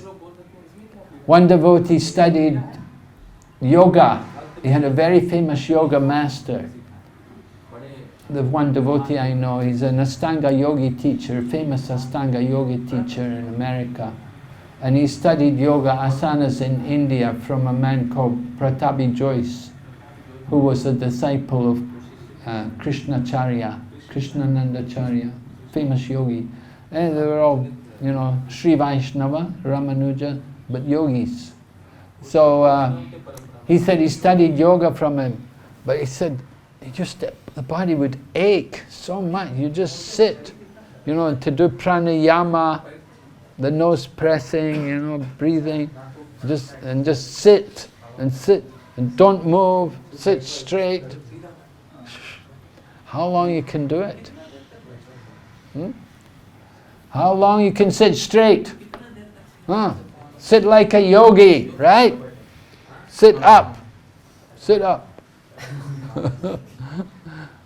You sit up, sit straight, put your handphones away, don't look at your handphone, switch off your handphone. You sit up like a yogi. How long you can sit like a yogi? How long you can do it? It's not very easy. The body will ache. And they will do it the whole day. This is what they do to learn yoga. They suffer so much suffering. We learn the topmost yoga without any suffering, without any pain. We can learn the highest yoga, the topmost yoga. So we want to appreciate how Prabhupada has given us this wonderful process. Okay, so Prabhupada then says,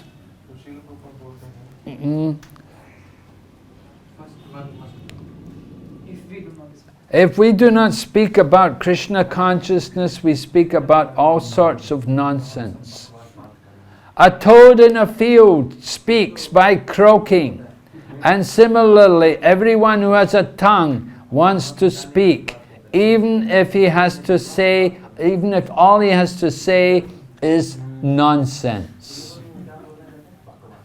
The meaning, the croaking of the toad, however, simply invites the snake. Please come here and eat me. Right? You all know the croaking of the frogs. Right? Let me hear. Croak like a frog. Goop, goop, goop, goop. Goop, goop, goop. Right? Prabhupada has these sounds very good. And Prabhupada has the sound of the snake coming also to get the frog. The snake comes and eats a frog. So the frog is croaking and the snake is thinking, here's my supper. And goes to eat the frog. So our speaking, nonsense talk, is like that, like the croaking of the frog. Nevertheless, although it is inviting death, the toad goes on croaking. The talking of materialistic man and impersonalist Mayavadi philosophers may be compared to the croaking of frogs. They are always speaking nonsense, and thus inviting death to catch them. Controlling speech, however, does not mean self-imposed silence. The external process of mona, as Mayavadi philosophers. So the Mayavadi philosophers, their process is negation. Buddhists also, they like to negate everything. Because the Buddhists, they say nothing is real. There was this one man, in Prabhupada's time, there was one man, he was saying that all speaking is nonsense, we don't need to say anything. So Prabhupada said, then why is he speaking? Why didn't he just keep quiet? Prabhupada defeated him. So this goes on. In Srimad Bhagavatam it describes Ayur Hariti Vaipumsam, right? As the sun is rising and setting, what happens? Reduces the duration of life. Except for those who are chanting the glories of the Lord. So the devotees of the Lord, they they don't, their life is different. But the other people, as the sun is rising and setting, duration of life is reduced with their nonsense talking. So silence or mona may be helpful for some time, but ultimately it proves a failure. The meaning of controlled speech conveyed by Srila Rupa Goswami advocates the positive process of Krishna Katha, engaging the speaking process in glorifying the Supreme Lord Sri Krishna. The tongue can thus glorify the name, form, qualities and pastimes of the Lord. The preacher of Krishna Katha is always beyond the clutches of death.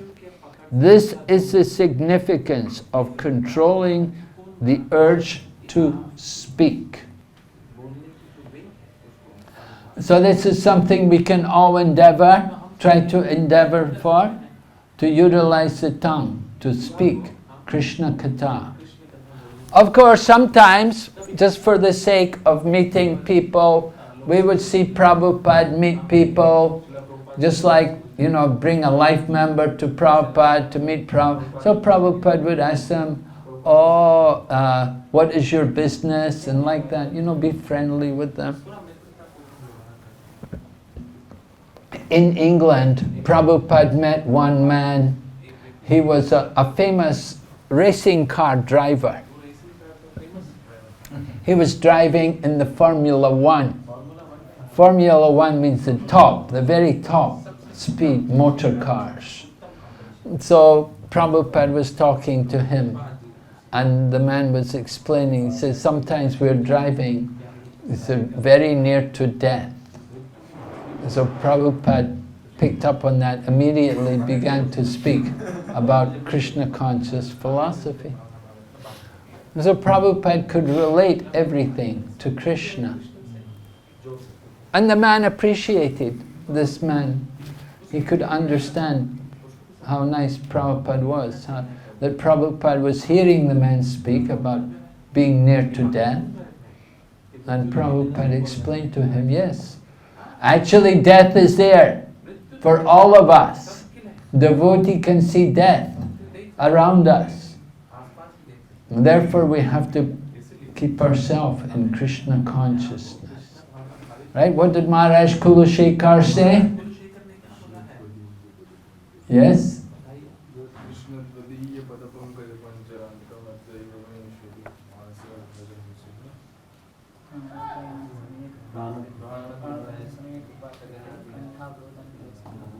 Yes, right.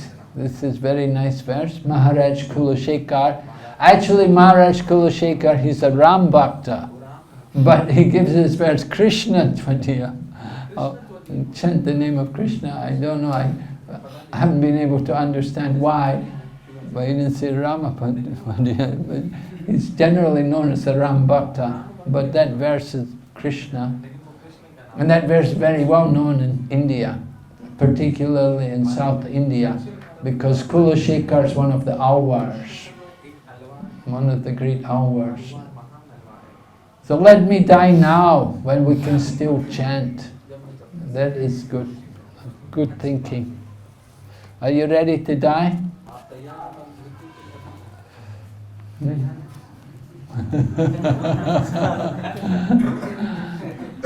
We'll have to chant the holy name.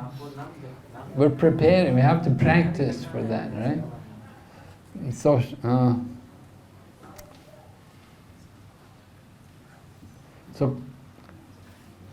the restlessness or fickleness of the mind, manovega, is controlled when one can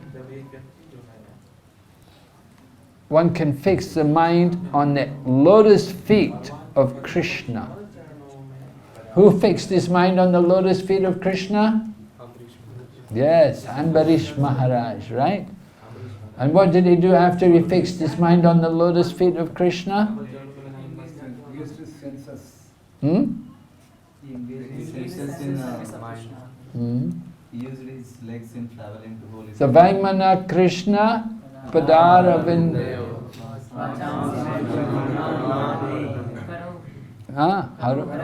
Karo Mandira Marjana Dishu.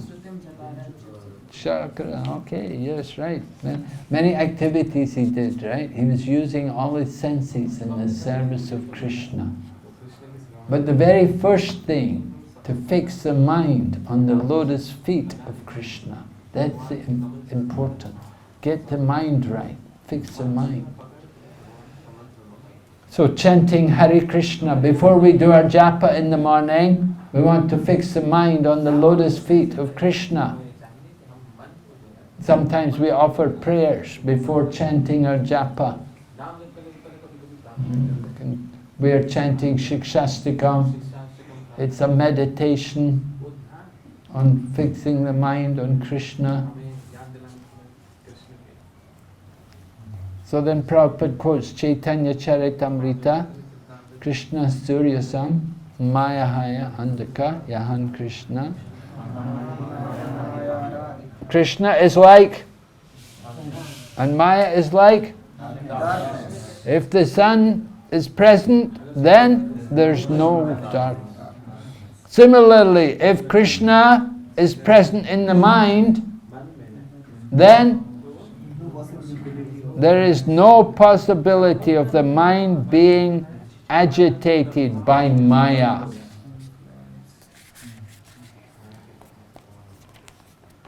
When we wake up in the morning, what's the first thing you have to do? First thing you wake up in the morning, what's the first thing you have to do? Huh? Yeah. What about the mind? What's the first thing we have to do with the mind? Beat the mind, right. Yeah, beat the mind, right. Beat the mind with stick or shoes or something, right? And then last thing at night, then beat the mind again. Yeah. This is training the mind, right? The yoga process of negating all material thoughts will not help. Just saying no, not this, not that, no, that's not the way. To try to create a vacuum in the mind is artificial. The vacuum will not remain. However, if one always thinks of Krishna and how to serve Krishna, then one's mind will naturally be controlled. So making a vacuum in the mind, make the mind empty, that's not going to work. The people, they try to do that, the Buddhists, the Mayavadis, right? Hear no evil, see no evil, speak no evil. They try. Will the mind be empty? No. Still so many things in the mind. So how to deal with this? Fill the mind with Krishna. If you fill the mind with Krishna, then you can conquer it. You know, the Buddhists, they give that story. There's a man, the man came to the Buddhist master. He said, "Oh, master, I'm so attached. How can I let go of my material attachments? How can I get free of all my material attachments?" So the master said, "Just wait, after some time I will tell you." So after a little while, the disciple heard the master calling, "Help! Help! Save me! Save me!" So the student went running to look for his master to see what was wrong. And he saw his master was holding, his arms was around a big tree. He was holding the tree, he was saying, "Help! Let me go! Let me go!" And so the student said to his master, he said, "Master, Guruji, what's wrong?" He said, "I want to get free." So the Guru said, Yes. The Guru said, I want to get free. And so the student said to him, Guruji, you are holding the tree, just let go. So then the Guru turned and said to the student, he said, yes, you want to get free of your attachment? This is what you have to do. You have to let go. Right? You're holding on, just let go.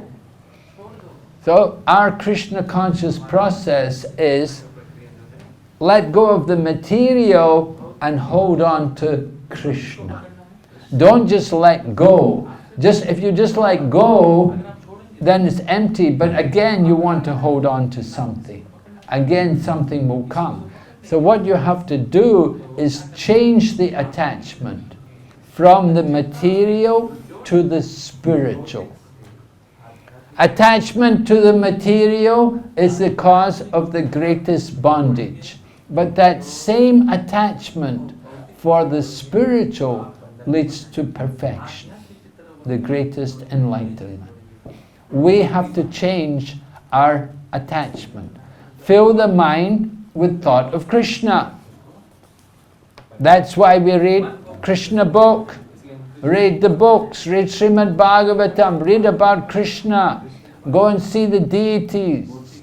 Go and see the deities and look at the beautiful clothes the deities are wearing.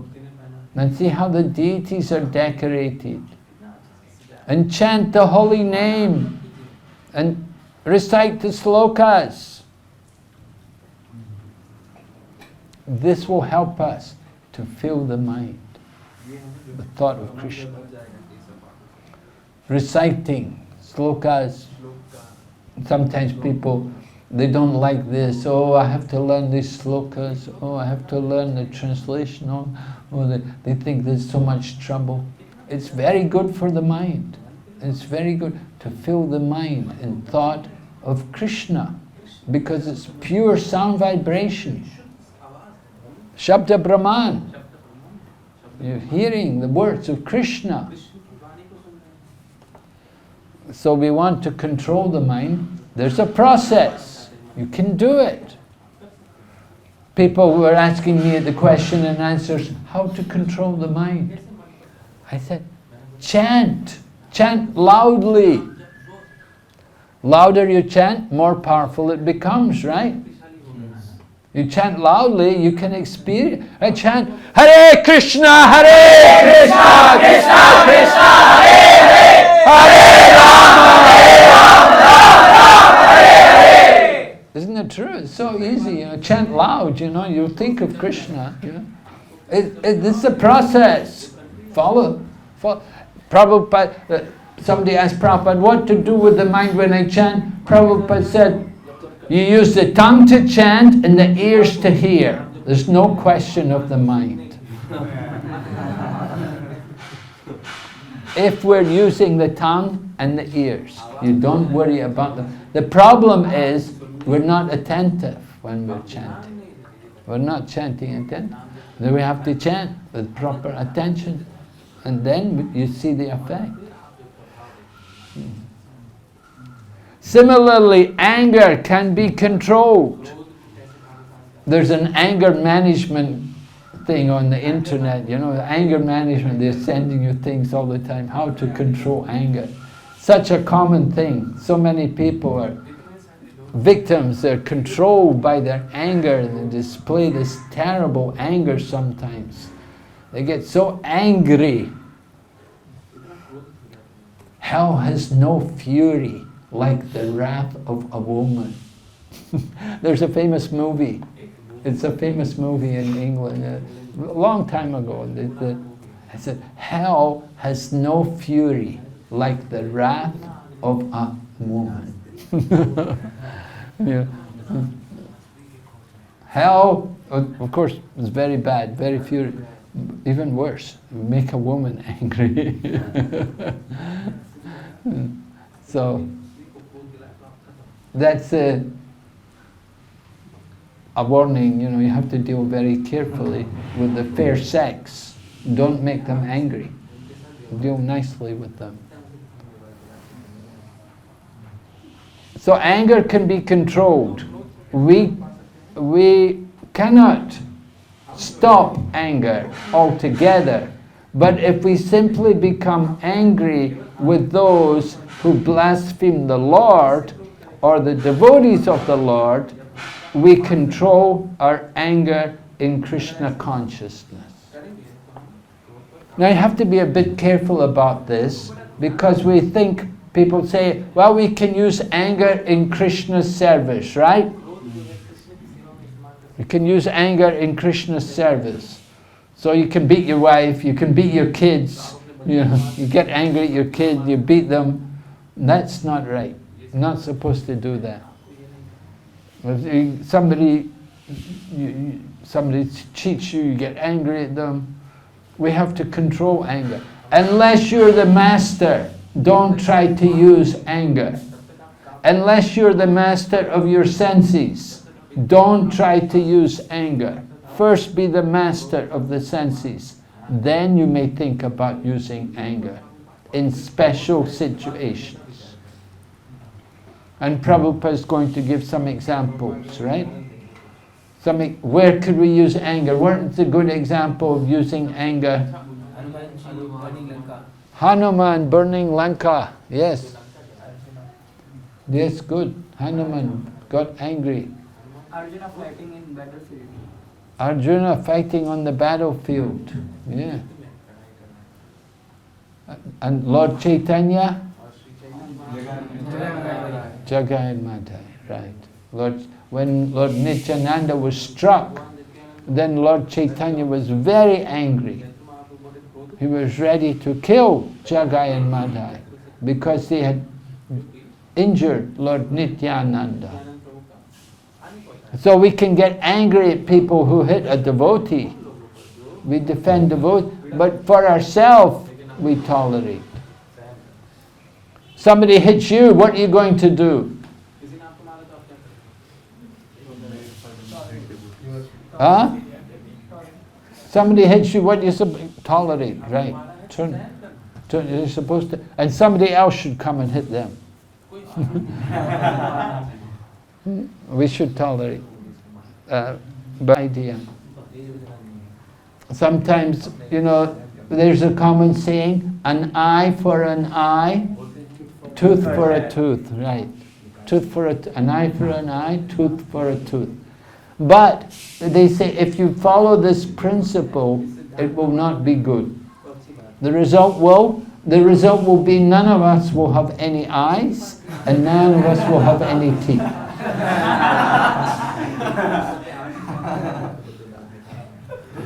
So, what should we do? We should simply tolerate. We should think, I must have offended them in my previous life, and that's why they're dead. One devotee was distributing books in the airport in America. Very nice devotee, a very good book distributor. And, he's a young man, well built, not weak. And he was distributing, he offered a man a book, and the man punched him in the face. So what does he do? He said, thank you, Krishna. He's very sense-controlled. Now, he could have fought him. He was he was a strong man, and he's not cowardly. But, philosophically, it's not the right thing to do. You should tolerate. Somebody hits you, you should tolerate. Thank you, Krishna. You fight back, what good does it do? Just create a big scene. His purpose, the devotee is there to distribute books. The man doesn't want a book. Okay, drop it, leave it. But don't get physical, don't fight. Just tolerate.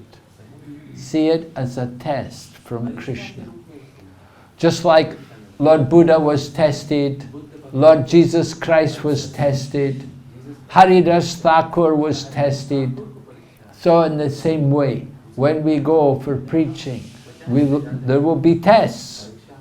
And the tests can come like that. physical violence. People can abuse you. You have to tolerate. We have to go on with our service.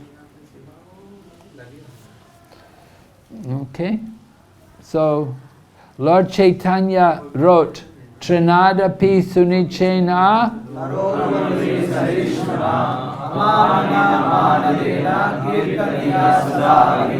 One should be tolerant, then one should be tolerant than the grass and more tolerant than the tree.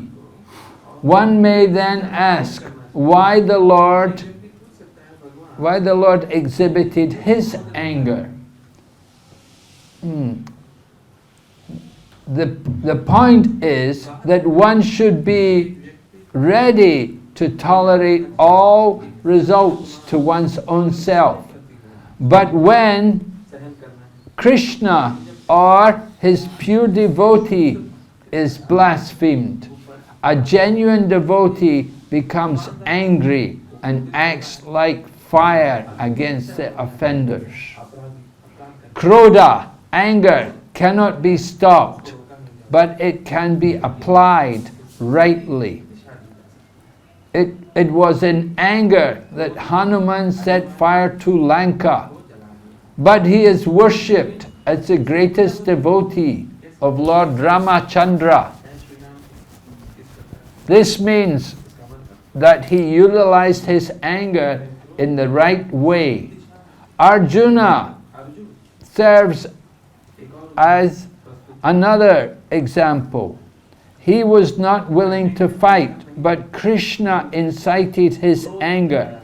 You must fight. To fight without anger is not possible. Anger is controlled, however, when utilized in the service of the Lord. But be cautious. Unless you're the master of the senses, don't try to use anger. Why? What's going to happen if you try to use anger and you're not the master of the senses? The sense of discrimination will be gone. So we might do what our mind is saying. Yes? Srila Prabhupada says in Gita in one of the purports that our body gets disturbed. Physical Body gets disturbed. healthy. Will be controlled by anger, not we control. We may not use it for the service of Lord, but for our own sense. Right, that's right, yes. With the anger will degrade us and it becomes our own sense gratification. We take pleasure in beating someone. That's not proper use of anger. Anger has its utility, but you have to be cautious. Otherwise it will simply degrade us, as we said. Person falls down again into the material pool. So, it all comes from lust.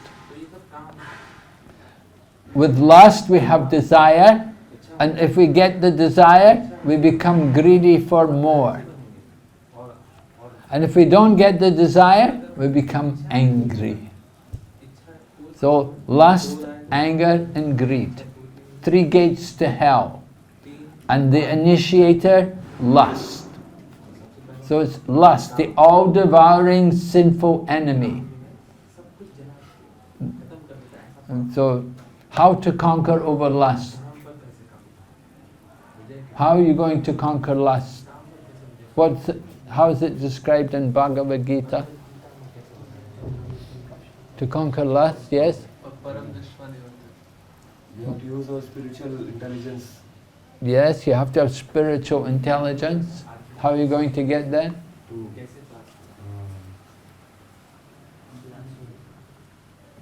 By practice. By practice. By studying Shastra. You have to study Shastra. By reading Shastra, studying the Shastras. Yes. And also one more thing. Regulating the senses. By regulating the senses, curb this all-devouring, sinful enemy of man.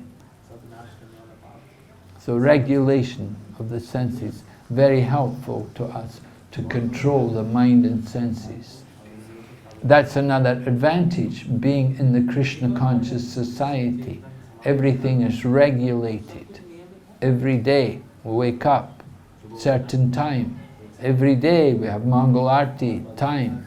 Every day we have prasadam, certain times. That regulation is very powerful for our mind and senses. Without staying in the Krishna conscious center, without in that, then we get very unregulated.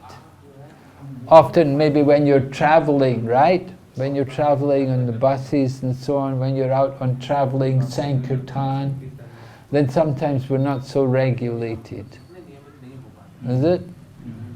Yeah, difficult to be regulated when you're out traveling from the temple.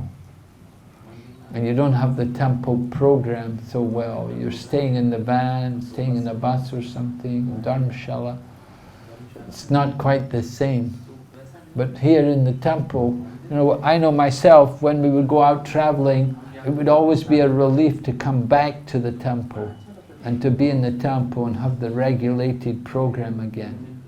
Because when you're out traveling around, you lose that regulation.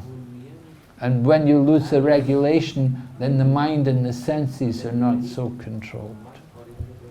So it's very helpful to have that regulation. Keep our Krishna consciousness. Okay. What time should we go to? Are there any questions? Any time? Yes? Maharaj, so regarding three modes of material nature, we come to know that we are going to fall asleep, and we feel that modes are acting on me. So Krishna says if someone engages, then he immediately rises above the modes of material nature.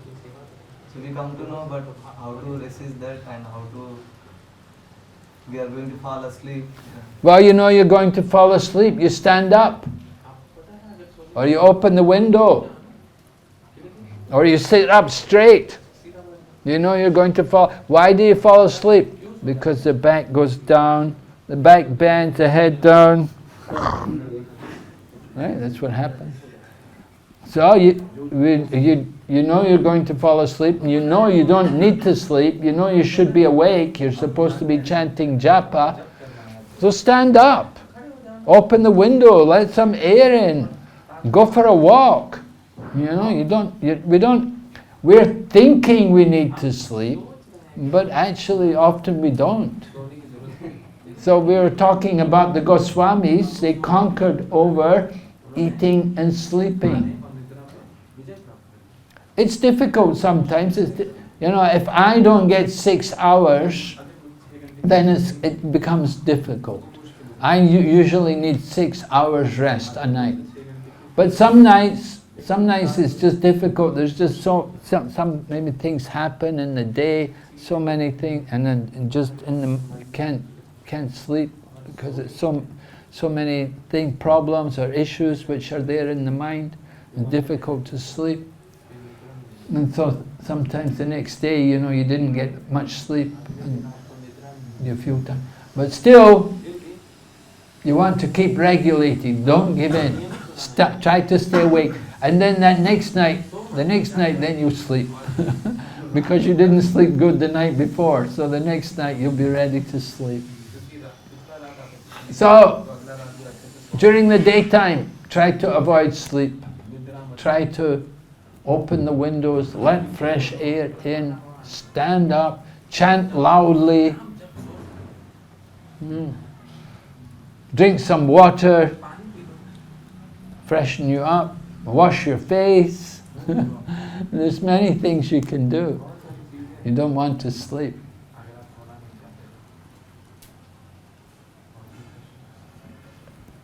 Everything depends on the attitude, right? Do we want to sleep?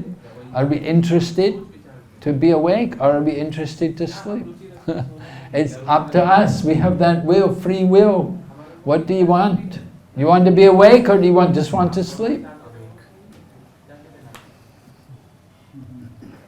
You want to sleep? Go upstairs to the ashram, go and sleep, you know.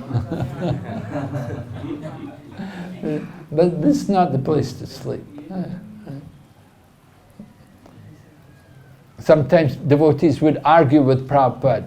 You know, Prabhupada would say, don't sleep. Prabhupada, I'm not sleeping, Prabhupada. And Prabhupada would say, if your eyes are closed and you're not moving, you must be asleep. Yes, Prabhupada.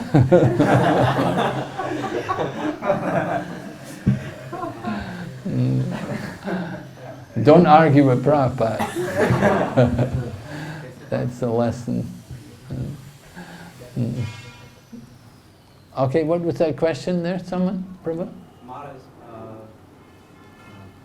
if some other outsiders are insulting devotees, we are not master of anger. Can we fight with them? Well, what are they doing to devotees? They're in book distribution. They're insulting. We don't. They're like behind us. They're like insulting. You don't come here. Like They're trying to disrupt your sales. When you try to sell a book, they will come and try to disrupt, tell the people not to buy the book, not to give you any money. Like that? Huh? yes, ma'am. Yeah. Yeah, this is difficult. We have these problems much worse in the West, you see. In the West, but you have to be very careful. You can't really fight with people because then they can go to policemen, they can get you in trouble. You can end up bringing the police and make a legal case against you and so on. So you have to be a little careful about it. So that's why sometimes you have to go to different places, move around, don't want to be in the same place. But generally we want to be very careful about using violence to people, because unless they physically attack us, you don't really have a proper basis to be violent. If somebody physically attacks you, then of course you can defend yourself. But just because they're coming and disrupting, you just have to tolerate them. Just go some other place.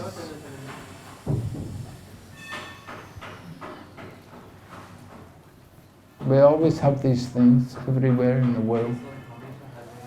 You have to be tolerant, move around, go different places.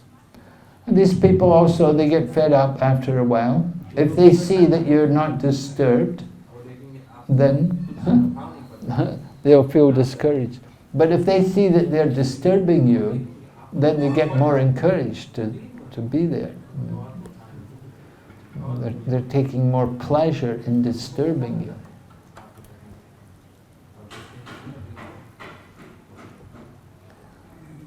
So try to be tolerant. It's sometimes good if there's two of you there, then one of you can talk to the person while the other person distributes the book.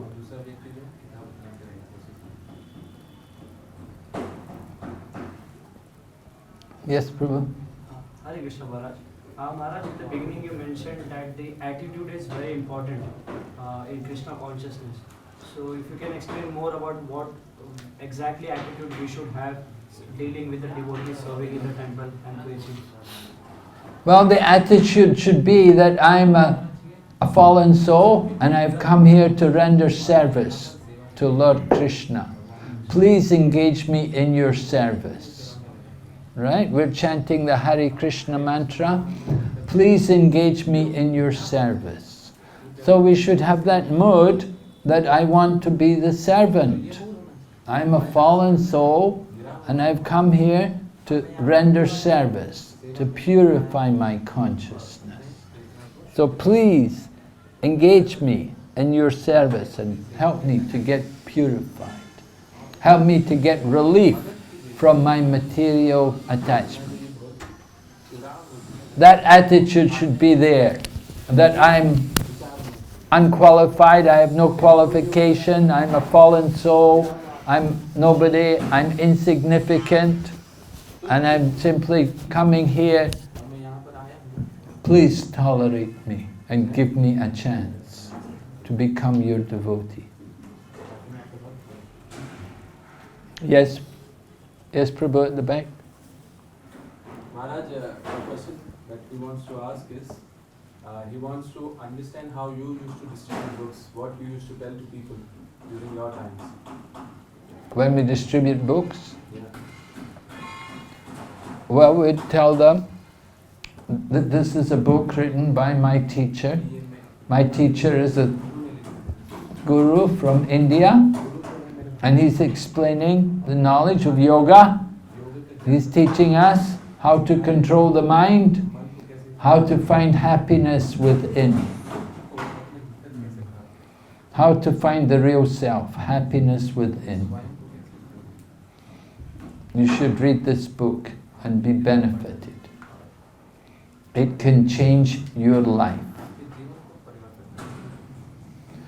And if you don't want to change your life, that's okay, but it can make you happier.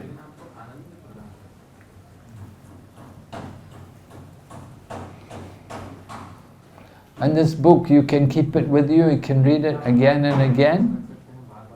It's not just book for one-time reading, you can read it again, over and over again. Every time you read it, you'll get something new, you'll learn something more. It's spiritual.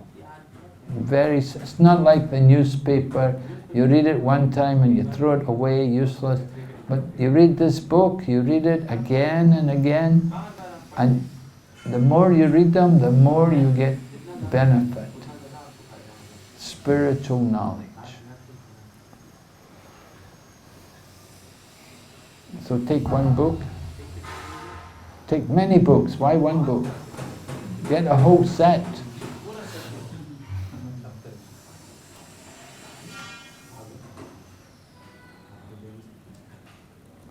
Yes? Yes. Maharaj, you told that ignorance is the root cause of sinful desires. But we have seen that many times in knowledge also, some people commit sinful things. People know that drugs or intoxicants are not good for health, but they also do sinful activities, sinful desires they have. So how is the ignorance is root cause of sinful? Well, they have desires for sinful things because of ignorance. That's their ignorance. Their desire for sinful things is ignorance. Their desire for intoxication or for meat eating and these things, this is their ignorance. They're thinking these things are going to give enjoyment. But that's ignorance. These activities are just going to bring them suffering. They're going to bring them misery. They're going to the cause of their distress. Sometimes they know that it going to misery, but due to uncontrolled mind, they commit that. Sometimes they know That these things will give them misery, but due to uncontrolled mind, they commit. yes, that's right. Uncontrolled mind, that's the problem, their uncontrolled mind. So we're telling them you have to learn how to control the mind. When you learn how to control the mind, then you won't want to do these things. Because they don't control the mind, they're doing these sinful activities. When they learn how to discipline the mind and make the mind a friend, then they will learn to give up these activities which are causing them trouble. They have to learn what activities to do.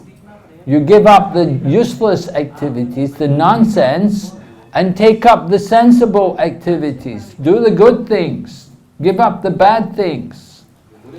Give up the intoxication and simply hear and chant about Krishna. And that's the intoxication, spiritual intoxication. Be intoxicated in love of God. You want intoxication? Krishna Prem, that's the highest intoxication. So, learn how to enjoy actual pleasure, the real pleasure. We don't say no pleasure. Everyone wants to enjoy. We want some pleasure.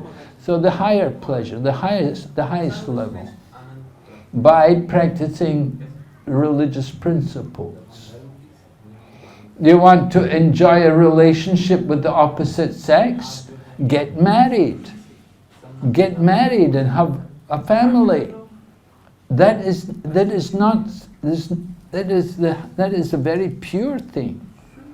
Somebody asked me the other day, I was giving class, it was to China, and one young girl, she was not married, and she was saying that, isn't it that when people have sex, it's just a dirty thing? So I said, well, no. I said, it's the highest thing, it's the most pure thing, if it's done according to religious principles. Because Krishna says, Dharma varude bhuteshu kamosmi bharatarsama. Krishna said, I am that action which is not against religious principles. So when you perform the act of sex according to religious principles, Krishna becomes that action. So it's a very pure activity. It's a very sacred activity. Because the purpose of the couple is to produce a God-conscious child. And they want to produce a child who will not take birth again in the material world. Or they want to produce a child who's an incarnation of God, even. So that's a very pure thing. They have to be very pure souls. So we have to understand these things properly. We don't say no sex, but we say no illicit sex. Bhaktivinoda Thakur had 11 children. Prabhupada had 5 children. Do you think they were having illicit sex? No. Gaur Govinda Maharaj said, I think he had how many children? I can't remember. Huh? 7, right? I thought 7. I said he had sex with his wife 7 times. Every time he had sex, she conceived a child. That is real brahmacharya.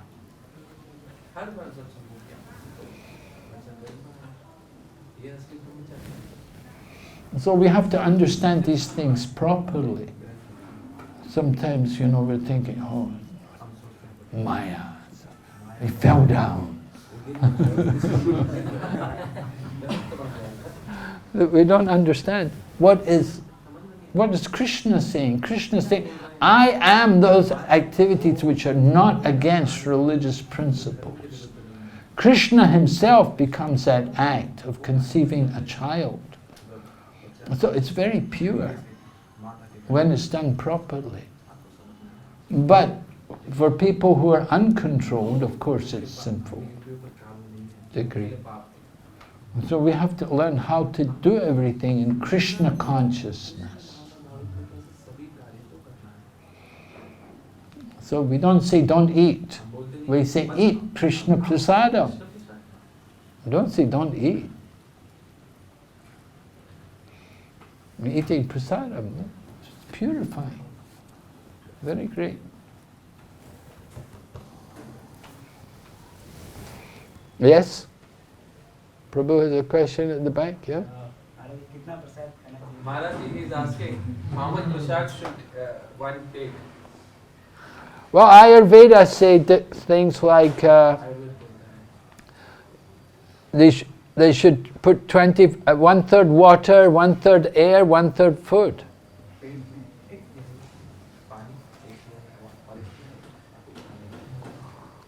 You should take water before the meal. And water, you can take some during the meal, but not after the meal. Water after the meal will put out the fire of digestion. And we shouldn't just eat food and fill the belly with solid food. You should drink water first and put some water in the belly, and then you eat. And then you have to leave air, room for air also. If you just fill the belly with food, no air, then also not right. That's what the Ayurveda say.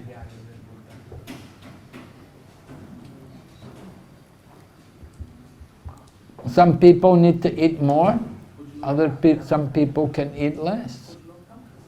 It will be different for different people.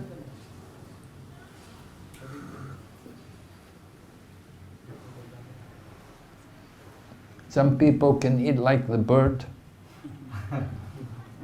Little bit, you know, madhukari.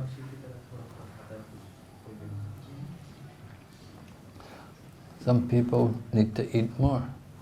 Some people doing a lot of physical service, they will need more. Especially if you're going for book distribution, then you need more. You need to have energy. You should eat more prasadam.